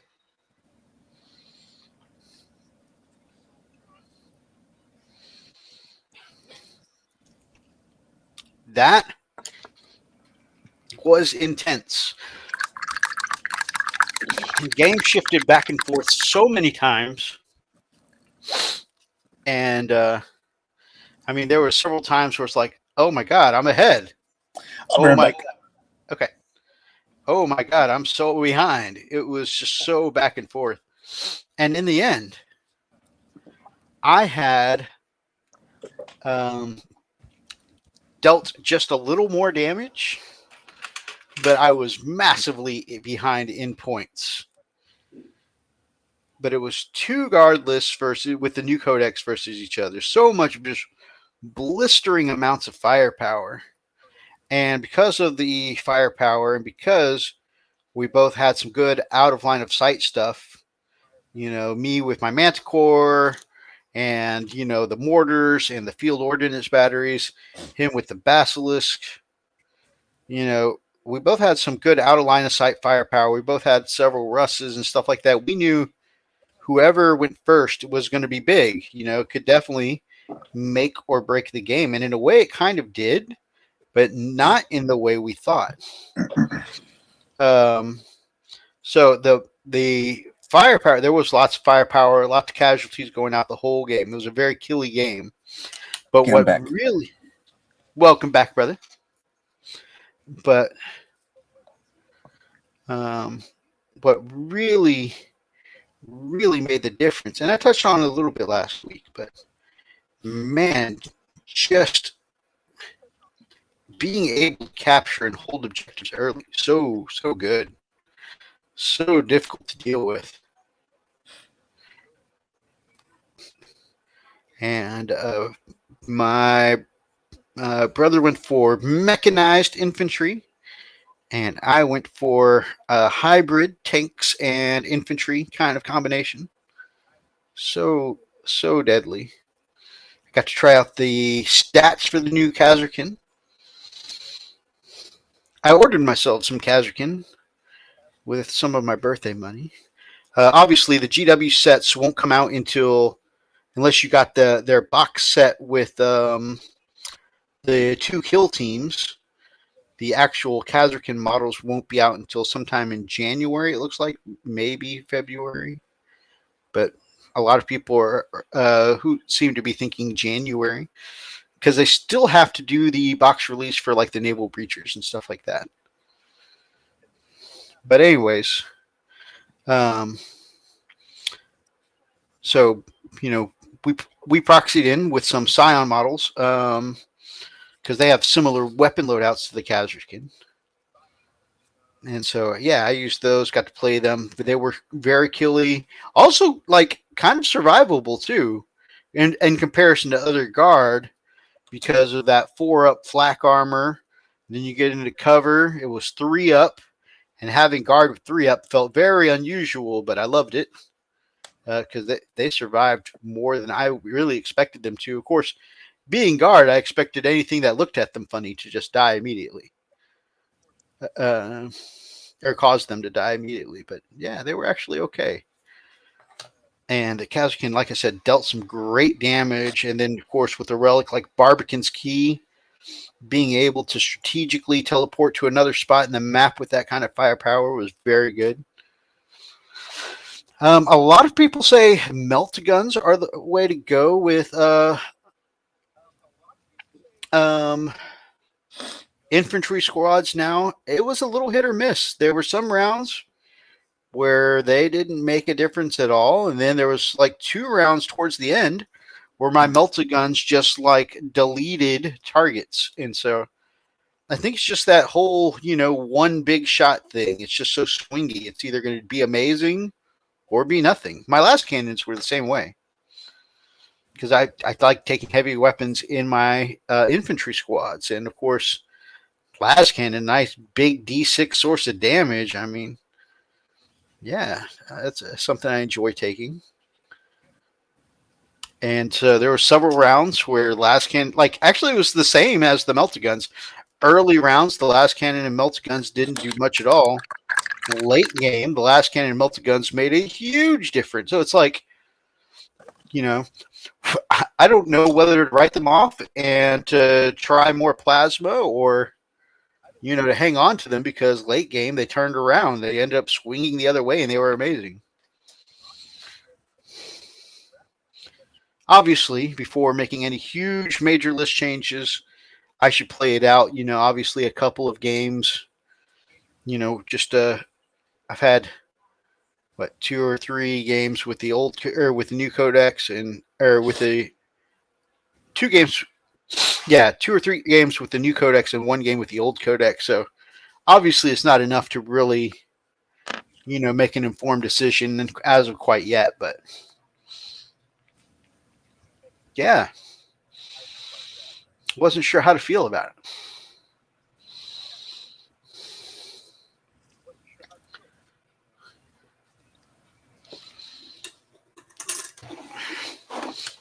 All right, strong tone is what I'm looking for next. I want to stain some of these skulls here.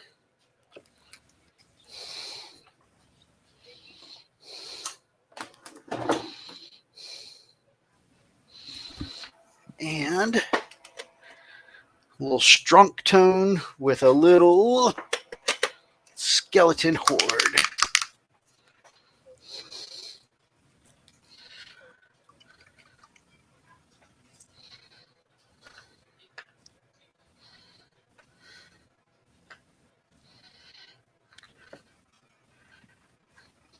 and our brother, the Pickle Jar, the channel that I'd like to consider one of our friends. You can find them below in the Friends of the Frost and Fists Linktree link.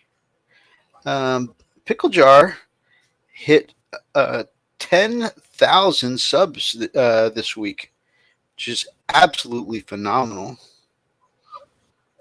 That's another one of the hobby heroes I want to grow up to be like one day.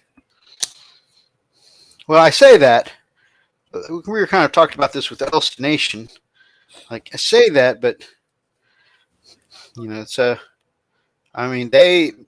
Pickle Jar puts in a lot of work, really having upped his production quality, videography, the editing. Like, his camera work and editing have gotten super profesh. Just like Elston, super profesh. Man studied directly under Luke from Geek Gaming, so just another layer of wealth of knowledge there. And so the man's put in his time, definitely the learning. And you guys saw like tonight with the beginning of the stream here. Oh man, I learned a couple more tricks on how not to get my stream stuck with technical issues at the beginning. Learned a couple more tips. Next time I start a stream, a whole new set of problems. Like, oh man, eventually I'll be able to start a stream and just hit play and go, like without crashing the stream. Eventually.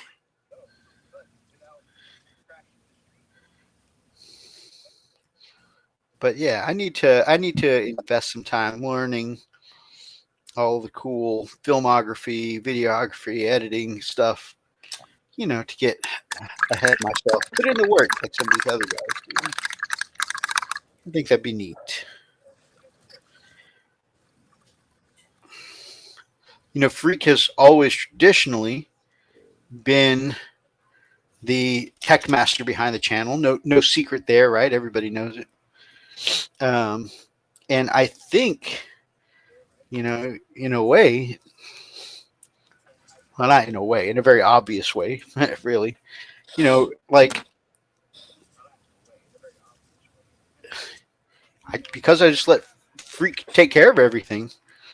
And I just kind of flounder when it comes to the technology stuff. I really feel like, I don't know, maybe because I'm intimidated by the tech side of things, like I let it hinder me, maybe. I don't know. I learn little bits, and when the little bits I don't learn, that I learn don't help or don't work, I get frustrated, and then I find myself in a limbo of not knowing what to do. I think not knowing is what frustrates me the most. Got to get better about that kind of thing and really just dig in and get to learning.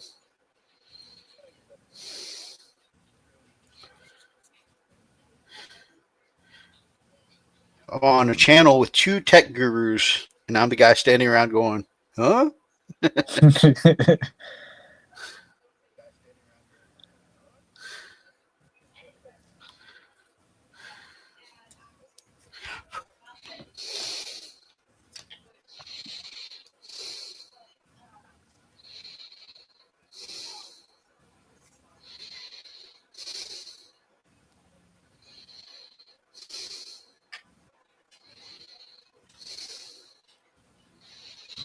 I'm doing none of this on camera.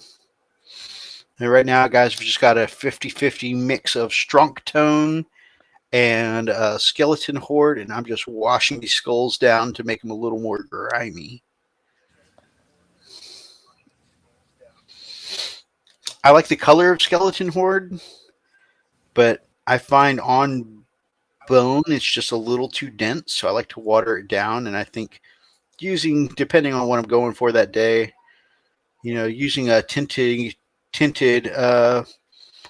wash to thin it down makes it, really makes it pool in the right places, kind of give it that old bone stain I want without being gooped on. Obviously, they're liquidy, but contrast paints can be very thick and glooped on if you don't apply them with care.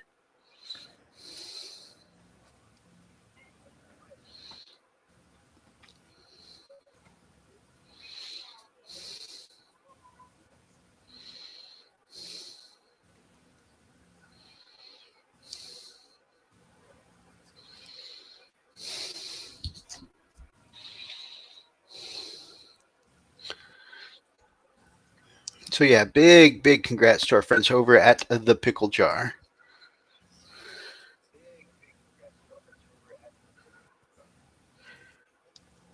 I really enjoy having watched, from where I first started watching them was when I was watching one of their tutorials on how to do a fire sword effect, and really enjoyed its tutorial.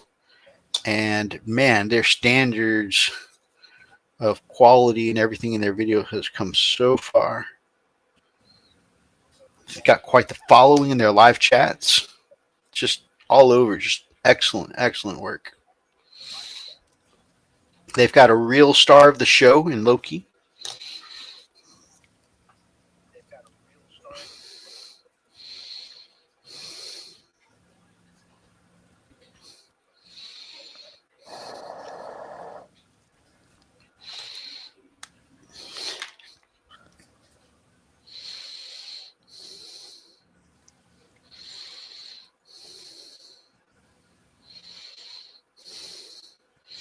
We tried to do the same thing, but the mascot from the Freak Breeding program just didn't hit the same apparently as the ever cute Loki from their channel does. So we'll go back to the drawing board on that one. I mean, back to the Freak Breeding program. Yeah.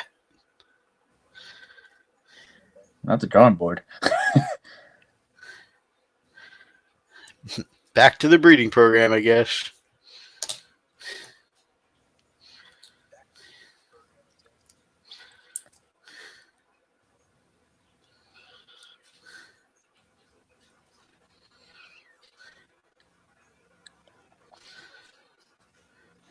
And since I have a little bit of that wash left over, just adding some of the grininess left to some of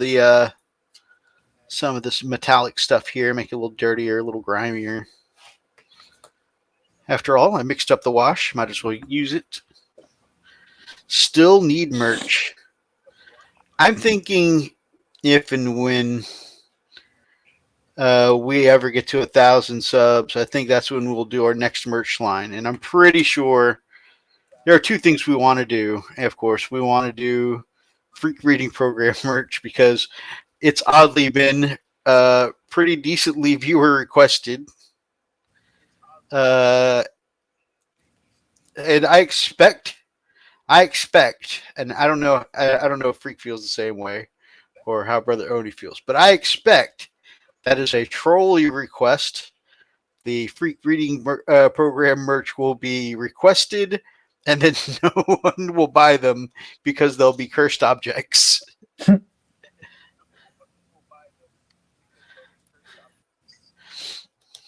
That's what I expect will happen.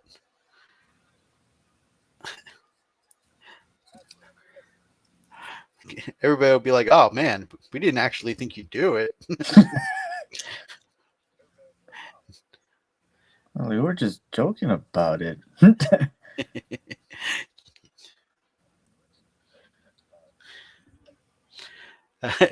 G says, "I'll be getting the first ones."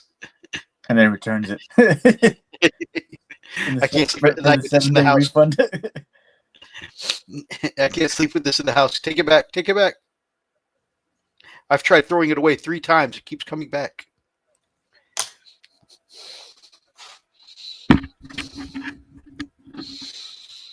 So I'll tell you the same thing that I told Freak when I finished his army and I showed it to him. It's like, if you don't like it, I'm taking it back. Well, I've seen the tests, man. I'm sure there's no chance of that.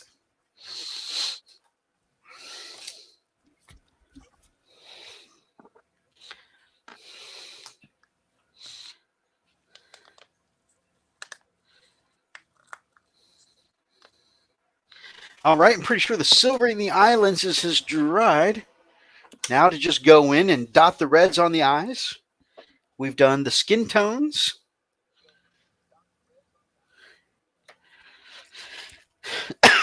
We've done skin tones. We've done the extra washes.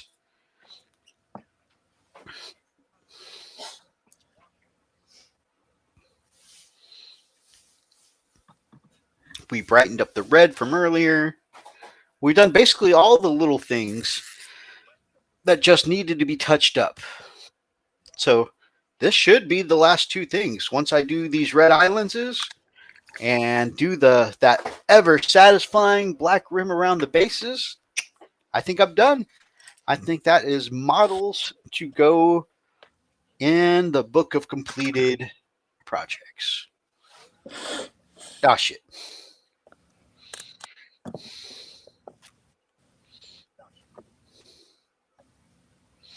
Maybe.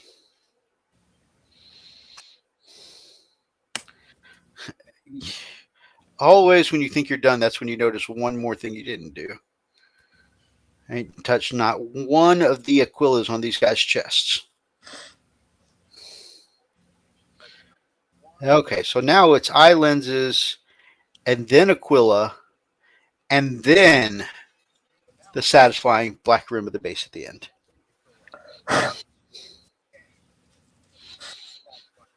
So I'm not going to rush.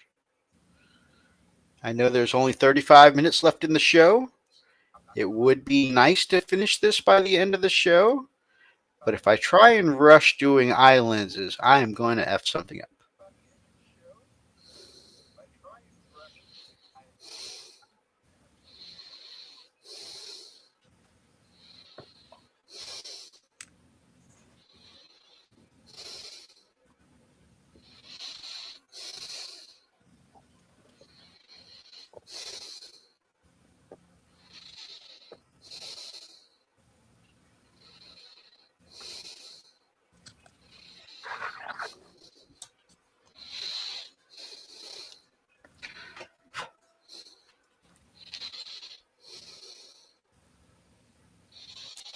Another thing I thought that was really cool in our guard versus guard game was seeing them all lined up. Atlas with his guard and his Dust Devil colors.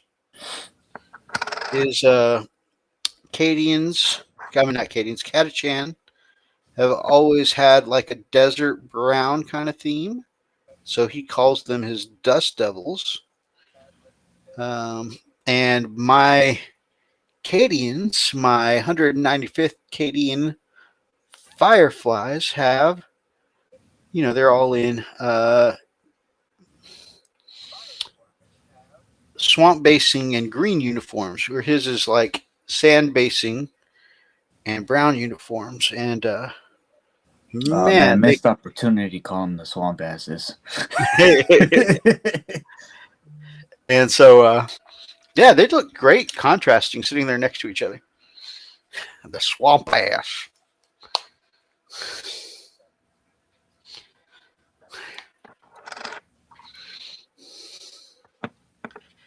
Nope, no swamp ass here. The Fireflies are all sponsored by Gold's Medicated Powder. Or what's the popular YouTube one? They're sponsored by Dollar Shave Club with their ball spray. Manscaped.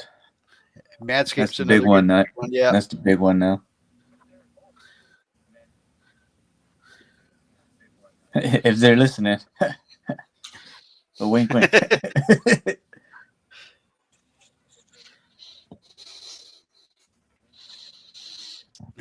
I think my Crom Dragon Gate's going to kill my Lucas the Trickster and my Bat Rep, which in the history of those two seems fitting. The rebellious presence or is ticking Crom off. Nice. Yes, Lucas steps on a lot of toes. I think you and I have talked about the Lucas the Trickster novel before. That is such a good read. And honestly, I enjoyed it more than I expected. I thought it was just going to be, the mischievous trickster. I thought it was just going to be one of those side stories, just for fun. But, actually, there's some depth to the character. Some good explanations, some good depth to the character. And and a little background knowledge, like why he is the way he is, and he's kind of cursed in his own way.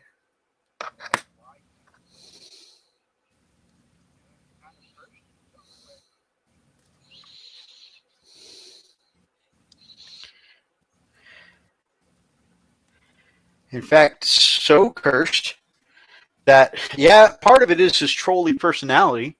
Yeah, it really was endearing, exactly. And while, yeah, part of it's his trolly personality, but like the cursed and kind of tormented aspect to his existence is also part of the reason why he said, yeah, hell yeah, go ahead and strap a bomb in my chest next to my twin hearts.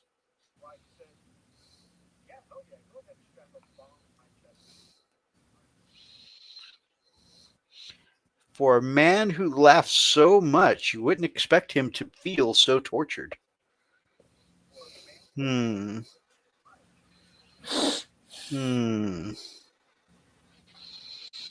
I don't know why this made me think of that, but yeah.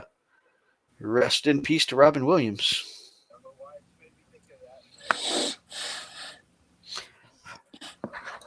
Way to make it too real, Mythos. Too real. And G says, sounds like me. Yeah, I guess Lucas the Trickster really does kind of hit home in kind of several ways.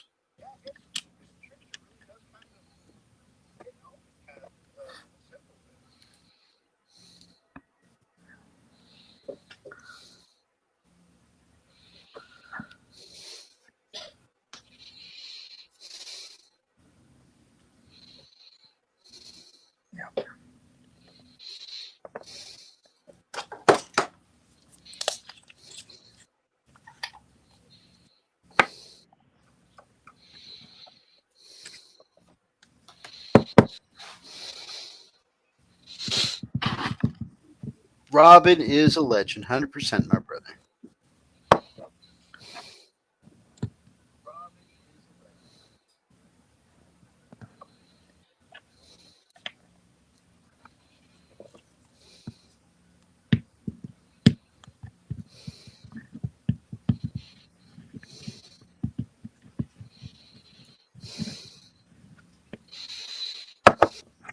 Okay, when I'm done with these, I got to go back and look at each one again.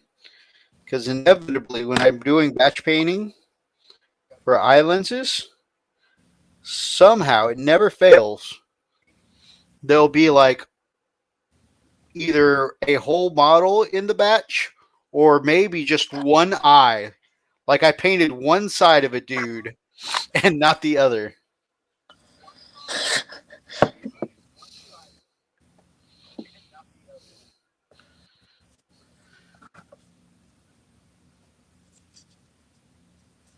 Oh, snap. He went Robin. Lucas literally laughs in the face of his own death. But he's the one that blinded Crom. Aye.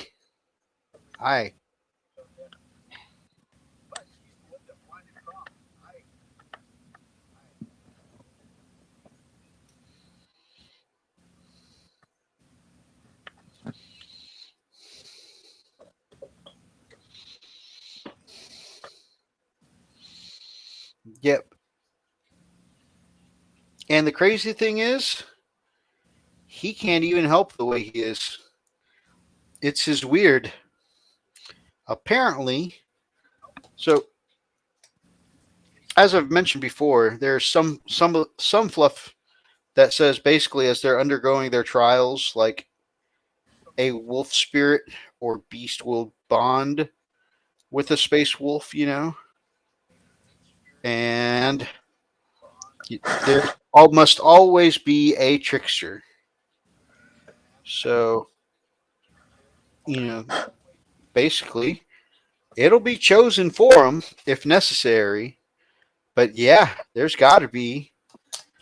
If Lucas's bomb in his chest does go off, if Crom finally takes his head, if, he actually falls in battle or something. The wolf spirits will simply choose another whose time it is, whose weird it is to be the trickster. But according to the laws of Fenris, the natural order of Fenris, there must always be a trickster.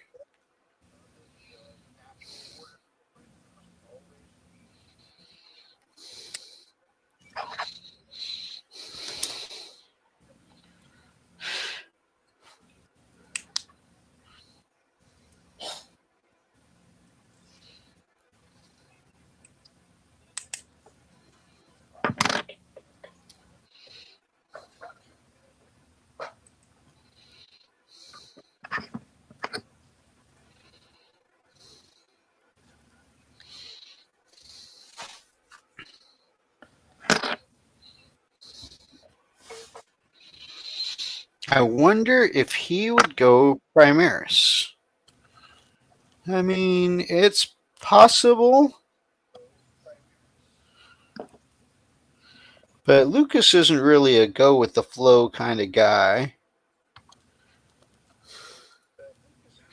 And he's a bit, I don't know, reckless with his own life.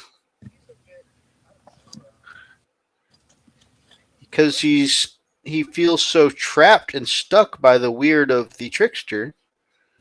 He really doesn't seem to care if he lives or dies, personally. I suspect that it is less likely that he would go Primaris and that he would die, whether it's probably most likely triggering that bomb in his chest. And defeated in battle or whatever.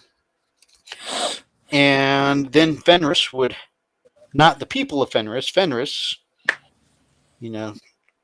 another trickster would have to be chosen as a successor.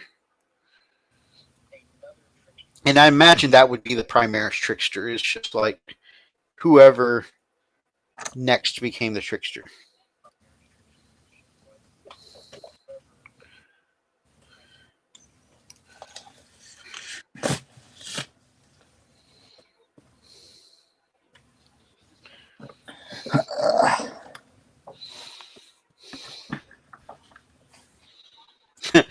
I think Prom would go Primaris. All you'd have to do is dare him. That's fair.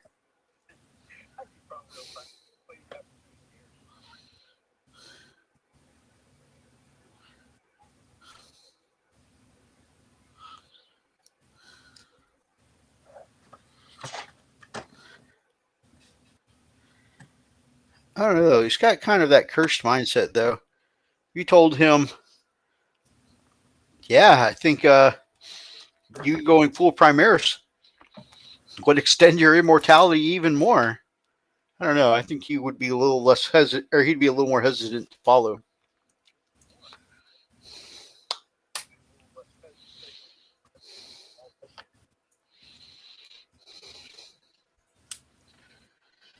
All right. Both lenses done. No real scraping on the sides of the helmet.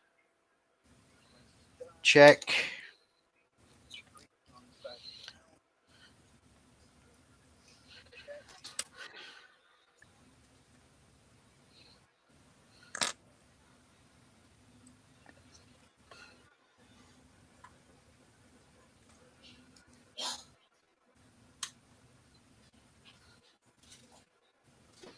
A little cleanup around the eye lenses on that one.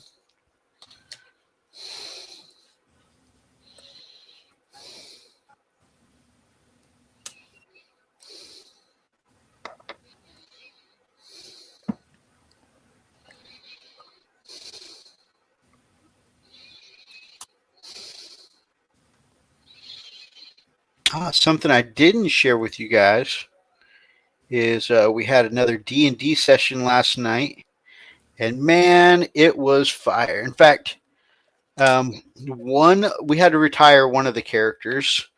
Got promoted at work. Big shout out to my brother Luso from the party. He is the Rose Water Genasi Rogue.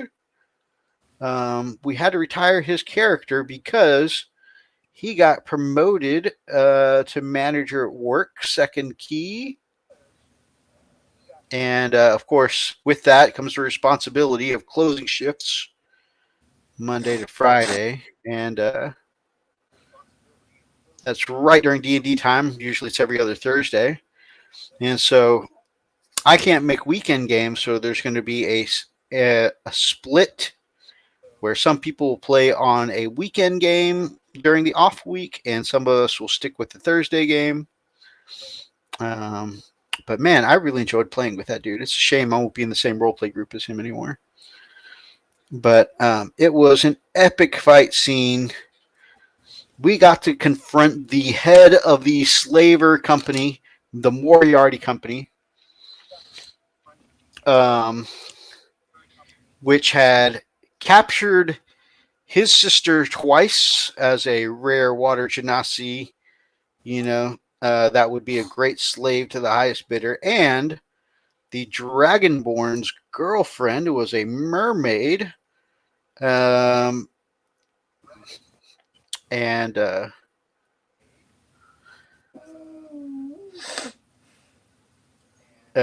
was also enslaved by the Moriarty Company. And so from the beginning, these were in their backstories. So from the beginning, these two characters had beef with the Moriarty Company ever since. This has been, their story from the beginning, and we finally got to confront them. And one of the things that this Moriarty Company does with their slaves, in addition to, selling them for the usual stuff, is put on Coliseum games, have some of their slaves fight to the death for the entertainment of the rich. And and they make their money from the tickets, of course. Even though, of course, in this world, in some of the spots, slavery is outlawed in some spots, and of course, death matches also outlawed.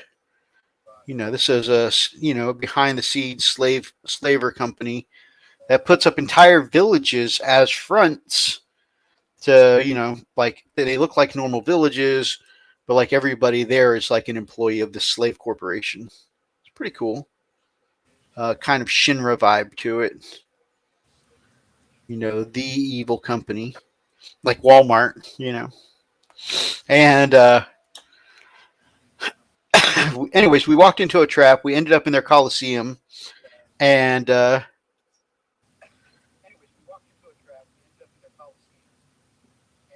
we ended up defeating like the Moriarty guy, the head guy, was apparently a great fighter himself and used to, sometimes get out there and battle some of his own gladiators for sport for people to watch.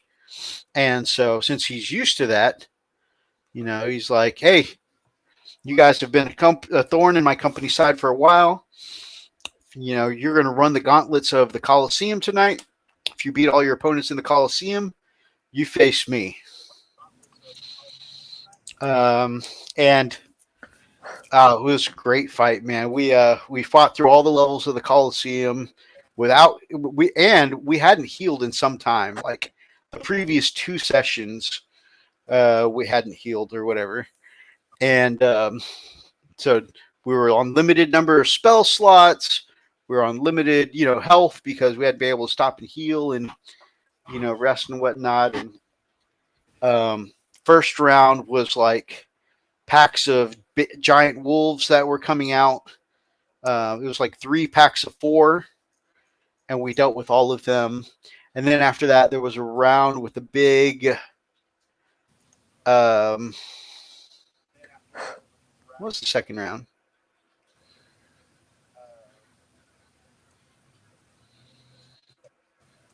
Hell, I don't remember.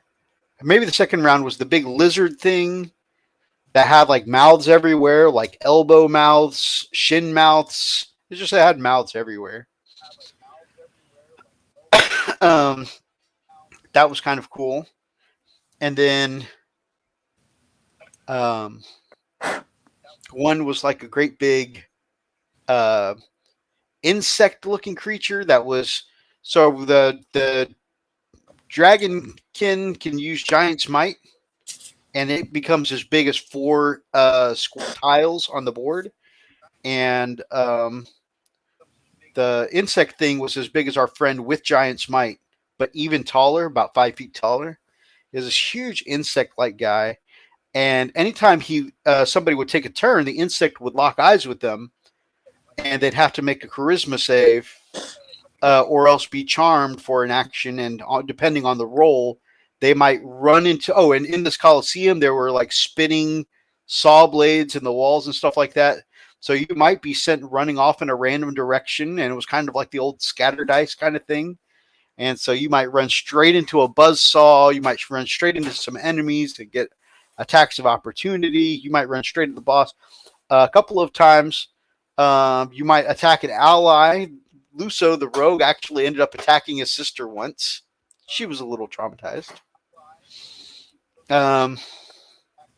It was crazy. And so my warlock ended up casting, like once we figured out what was doing it, I cast darkness on the necklace, the collar that the insect was wearing. And so he had a big globe of darkness about his head and face.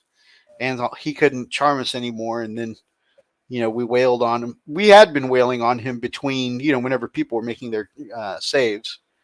But our monk / cleric finished him off. The exorcist Lantis, played by my brother Razzie. And eventually we made it through the levels of the Coliseum, and Lantis somehow managed to, I think it was a nat 20 maybe, he rolled an extreme persuasion check telling Moriarty that for the benefit of the people he was putting on a show for, that we'd be able to put on a much better show if we'd finally rested and whatnot. And so Moriarty's original plan was to wear us down with the Coliseum Gauntlet and finish us off, right? But because he managed to make a hell of a persuasion check, we got to use the little gladiators cots, in the back and lay down and, get 8 hours rest. Of course, we kept watch anyways because we don't trust people. But we got to get some rest in and get our spell slots back, our health back, and go into the fight fresh because of his persuasion check. And, oh, man, we beat the crap out of him. He showed up with some bodyguards. I took my warlock, and the first thing I did was cast Shatter onto a group of 3 of them, and I dealt some AoE damage, and everybody was doing cool stuff. The monk was doing flips and spins and kicks and stuff like that. Richard from the Nerd Life is our ranger and was doing some cool arrows, fire arrows, flare arrows, some cool stuff. And at one point, he managed to hit the boss and then horde breaker onto other people on the other side of him. So he was just doing some good mass damage. The rogue was getting in some great backstab damage. He had used his shadow blade during one of the boss fights. But because we got to rest, he got to summon it again, It was some good stuff.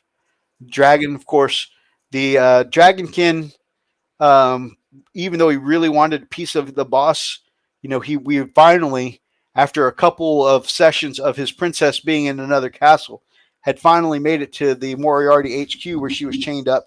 And she was chained up right next to one of the buzzsaws on the wall. And, of course, he was off rescuing her and protecting her. And, it was pretty awesome. And at the end, I managed to get the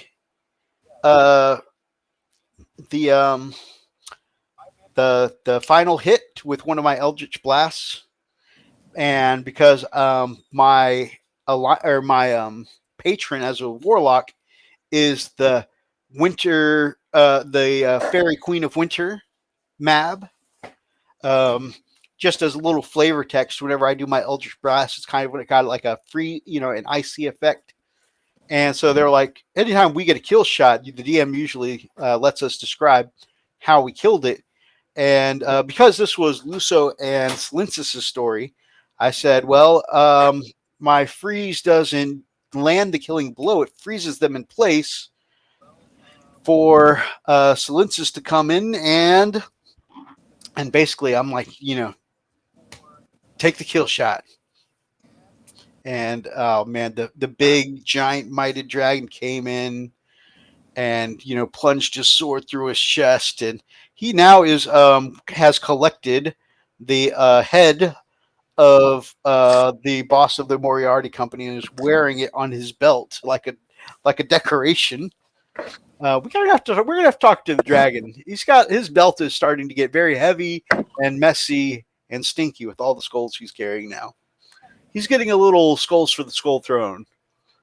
We're gonna have a talk with the dragon. A plastic Canis Wolfborn would be epic, GW. I know you're listening. Yes, Canis Wolfborn in plastic would be amazing. Harold Deathwolf 2. Aryak 2 while you're at it. Yes, definitely. I would love to get these amazing models and amazing characters out of fine cast, out of metal, and into brand new plastic kits. That would be amazing. My worry is that some of the fine cast kits you'll notice lately is they're making some plastic miniatures to replace some of the fine cast stuff.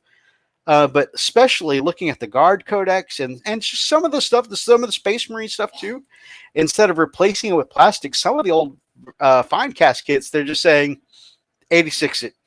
We don't carry that anymore. They get no rules anymore. You get what you get, and that's it.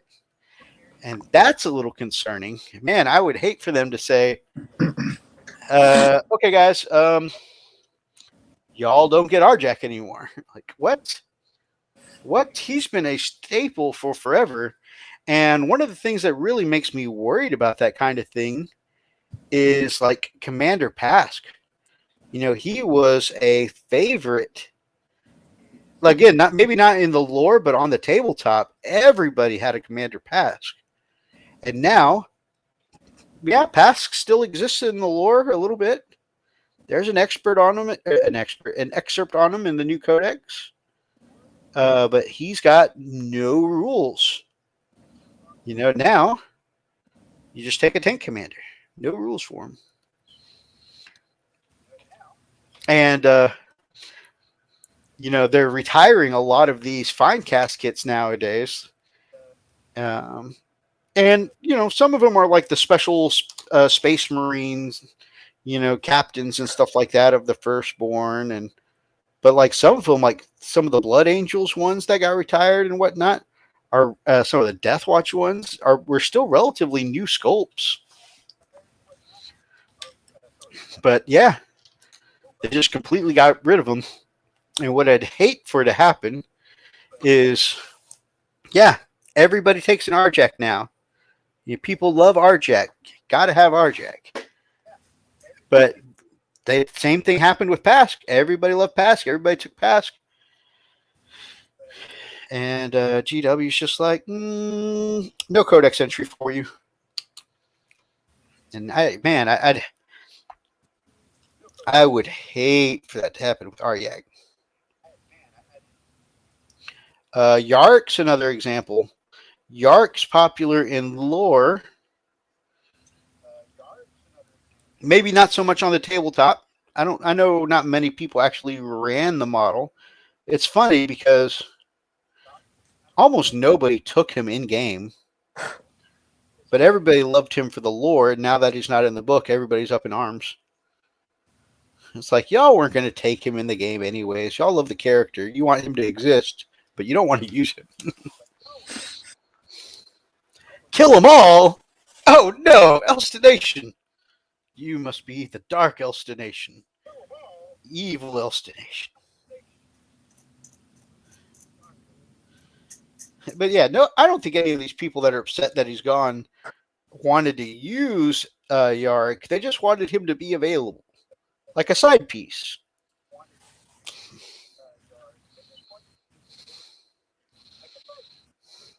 I have up arms. I am now up in arms.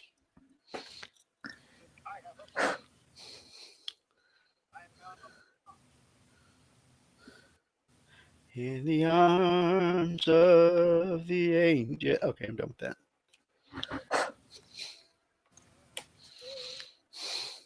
Adventure Man.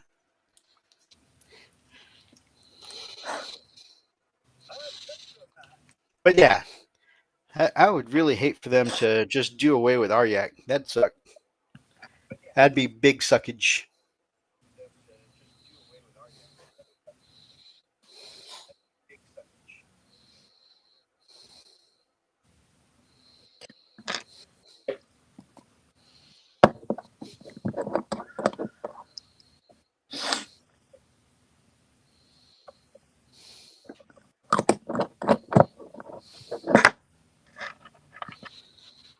Oh no! 6 minutes left to go, and I still have all these Aquila to do. But they're such tiny Aquila, I don't want to start making mistakes.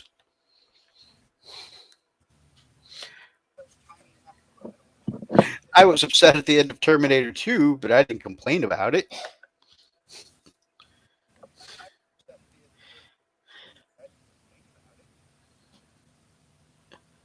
People complaining about the end of Terminator 2. Yeah, but we're going to use Arnold, or did you just want him to be available?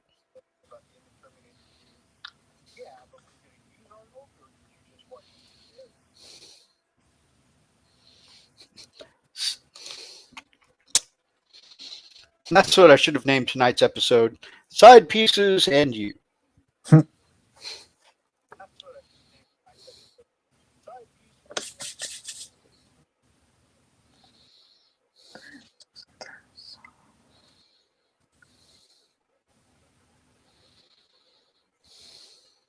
These Daughters of King models are fiddly. Yep. Guardsman, Cadia stands.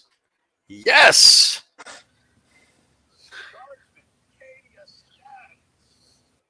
Hell yes.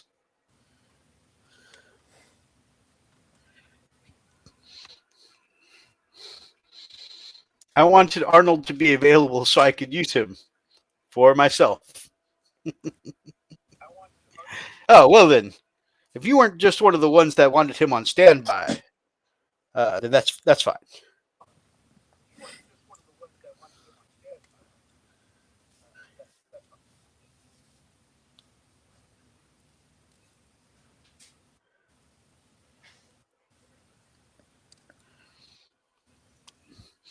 But yeah, I actually toyed with the idea of putting Yark in my list in the last edition. I was actually looking to buy one, and it's a good thing that I didn't buy one before finding out that he wasn't in the new book. He is very beefy. Well, yeah. He's thickums. 2 C's.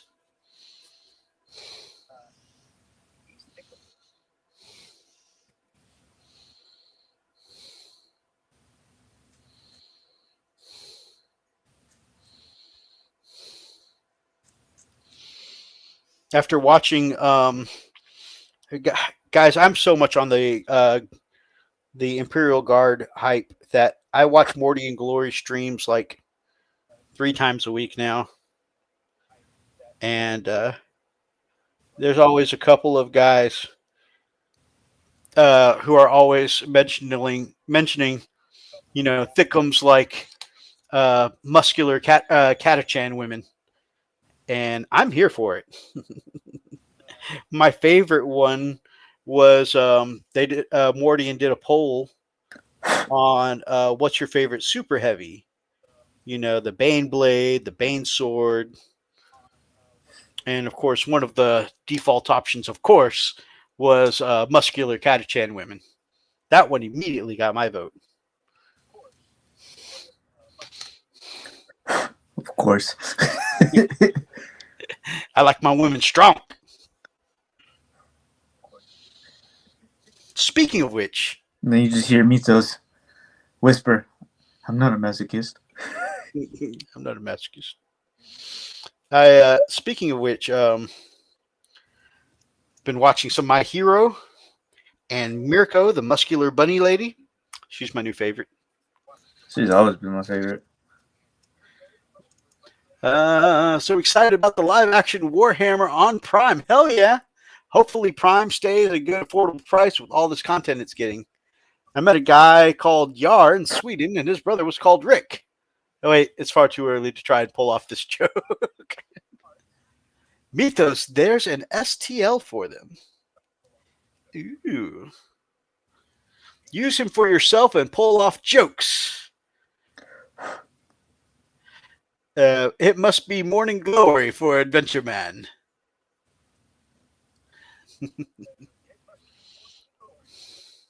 Ah, 1 minute, and I still have all these Aquila to do. Wait, I've only got 3 more heavy weapons teams.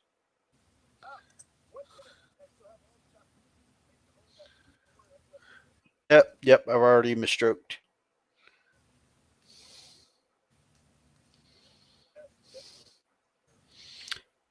It's probably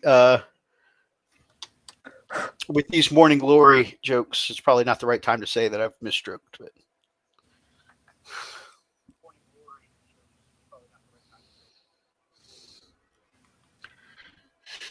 I like Midnight. Miss Midnight is awesome. Not quite my cup of tea.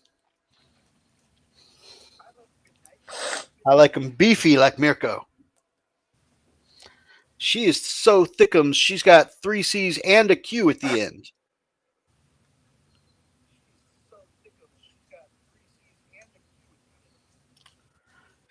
You can hear it. Thick qua.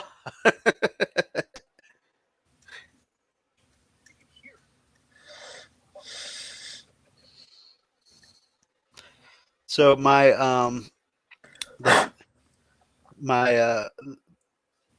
friends and I that do a Secret Santa together, my fam actually, we all get together do a Secret Santa. And a lot of times we post general, like we'll put in a couple of ideas of what we want, because some of us struggle to think of what to get for other people. So we always do Secret Santa lists, like, hey, here are some gift ideas for me, right? And usually it might be a couple of specific items as in there, a couple of interests, and under my interests, I said, because I collect a lot of anime art, like when I go to conventions and stuff like that, like Artist Alley, with all the custom artwork is always like where I drop the most money. My house is plastered in anime art, and like that's only a third of them put up. I love collecting anime art. And anyways, so under my general interest, I said anime waifu materials, and I listed a couple of my waifus, but number 1 on the list was Mirko. And my friends were like, yeah, I could see that. Pull him off using jokes. I was trying to change the words around, and that came out bad. Stop thinking of female Catachan. Never! I will never stop thinking of female Catachan.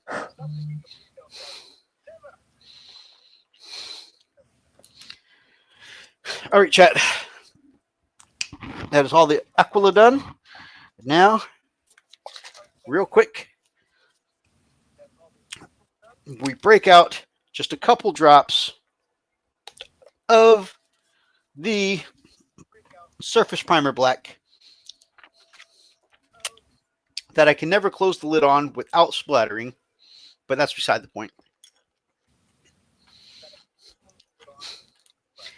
Real quick, guys, it is the end of the show. There's literally no time.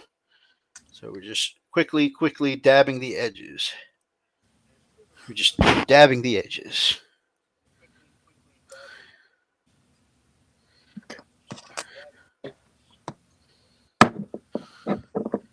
Some of these edges that I'm cleaning up, like here, are from earlier when I was doing the metallics. And apparently my thumb got a little bit of the silver on the side. So as I was holding stuff by the bases, thankfully it was just the bases.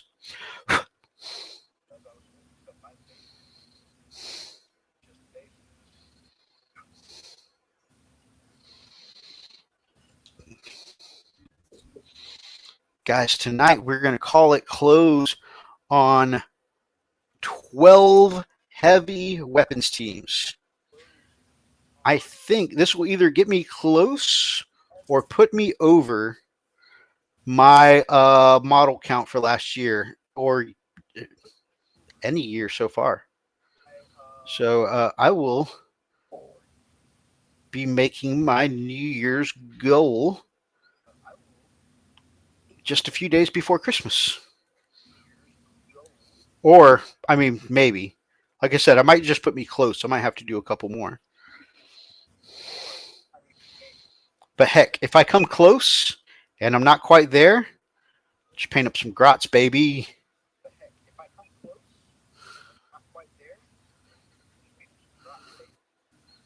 I mean, not that I plan on doing a bad job on grots, but it's not difficult to paint up a couple of grots.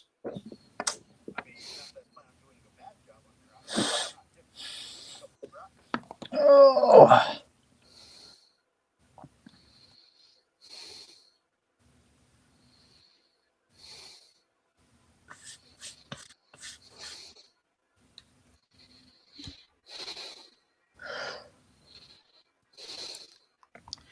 Oh no, sad moo time. What? Oh yeah, that is another thing. I don't have the moo button. I apologize. Don't be sorry. Be better.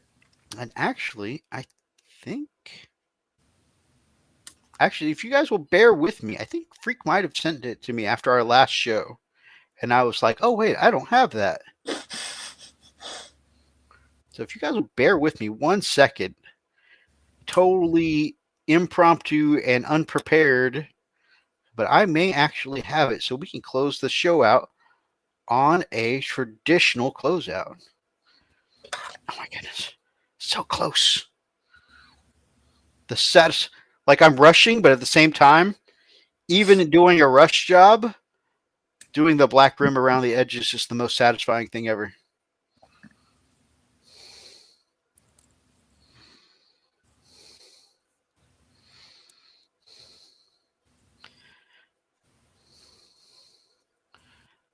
Atlas and I were talking, and while I still think my guardsmen look good, I think that my quality is still, for my quality, still there, still clean. It's not an Elston or a Grumpy or an Oni level, but for being my quality, like as far as compared to the rest of my armies, this is the fastest I've ever painted an army before.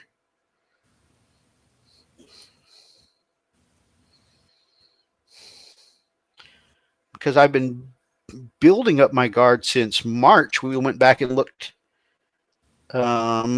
at my purchase history, and I got my first couple boxes of guardsmen with my income tax check. So yeah, late February, early March, and I started building guard. I started putting them together, but I didn't start painting them in earnest until October, maybe September. And yeah, I've got a full 1750. Like as of this, finishing this right here, I'll have a full 1750 army painted up. Mostly, obviously, like I mentioned at the beginning of the show, the sword on Lady Creed broke, so I've got a new one coming in the mail. So once I get that in, I'll paint her new hand up. But yeah, aside from her hand, is 1750 point list painted up. Nice.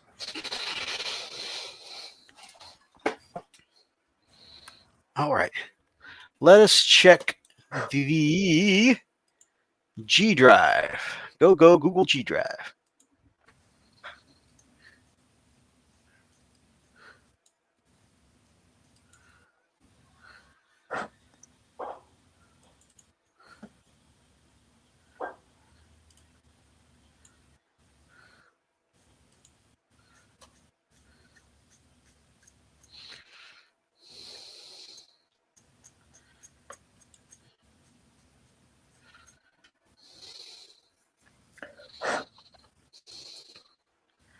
All right.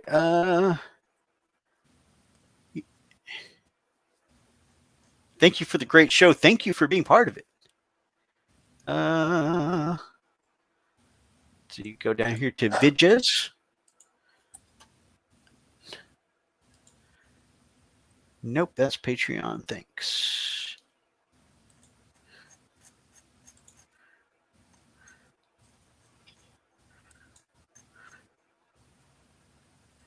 Frost and Feasts.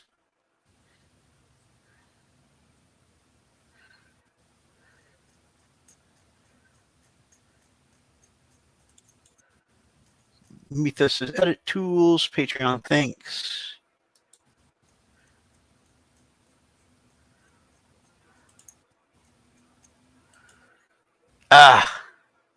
No, I don't have the moo. I think that what he put in the folder for me was the Patreon things. I will endeavor to get the boo for you guys for next time, guys. This is it.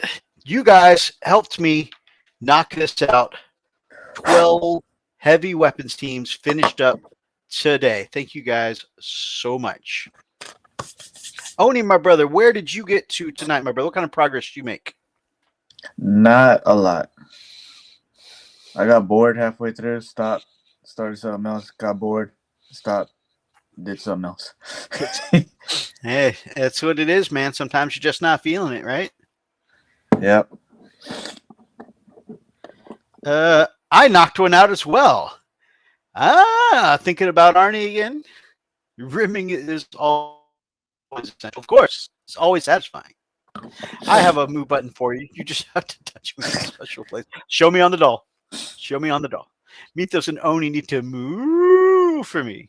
I feel like in Fairy Tale, the Minotaur from Fairy Tale, and Lucy. All right, guys. You ever seen Fairy Tale? Oh, okay. Well, Lucy is she's a summoner, but all of her summons, the anime Fairy Tale. yes. Yeah. Her Minotaur always moves like a cow, and he's painted up like one of the black and white cows, and dairy cow. A dairy cow, and he's always hitting on Lucy, and he moves like that, and even when he's saying her name, Lucy. Fairy Tale is awesome. Heck yeah. Oh yeah. That's I think number 1 on my list is Mirko on my anime waifu list, Christmas list this year. Number 2 is Urza Scarlet. And I think number 3 is currently just 1 and 2 are the first ones that come to mind right now. Any closing thoughts for you tonight? Oni, my brother. Pass. Pass. All right, I'm going to switch off the painting table, and we'll go here. Closing thoughts from me, guys. You guys really helped me out, knocking out the last of my heavy weapons teams. Well, the last of these heavy weapons teams. Showed you guys my Felinid command squad earlier that Brother Atlas hooked me up with. With that heavy command squad is another heavy weapon las cannon that he hooked me up with because I like taking las cannons in my command squad. And so, yeah, I've got 1 more heavy weapon squad to paint up, this time, though, with some Felinid ladies. So, yeah, I've got at least 1 more heavy weapon to paint up. And I think I might want to paint up a couple of missile launcher ones just because. So, the last of right now's heavy weapons teams. Thank you guys so much for joining us tonight. If you guys like tonight's episode, please make sure that you grab up an ox and smash that like button. Drop us some comments down below, especially if you're watching from the archives. Feel free to be part of any of tonight's ridiculous conversations. And it, like Arnie being a beefcake. And if you guys are not yet subscribe to the channel. And if you're not yet subscribed to any of our Friends of Frost and Fist down in the link tree below, then we'd love to have you as part of the pack. So subscribe. Until next time, guys, stay frosty.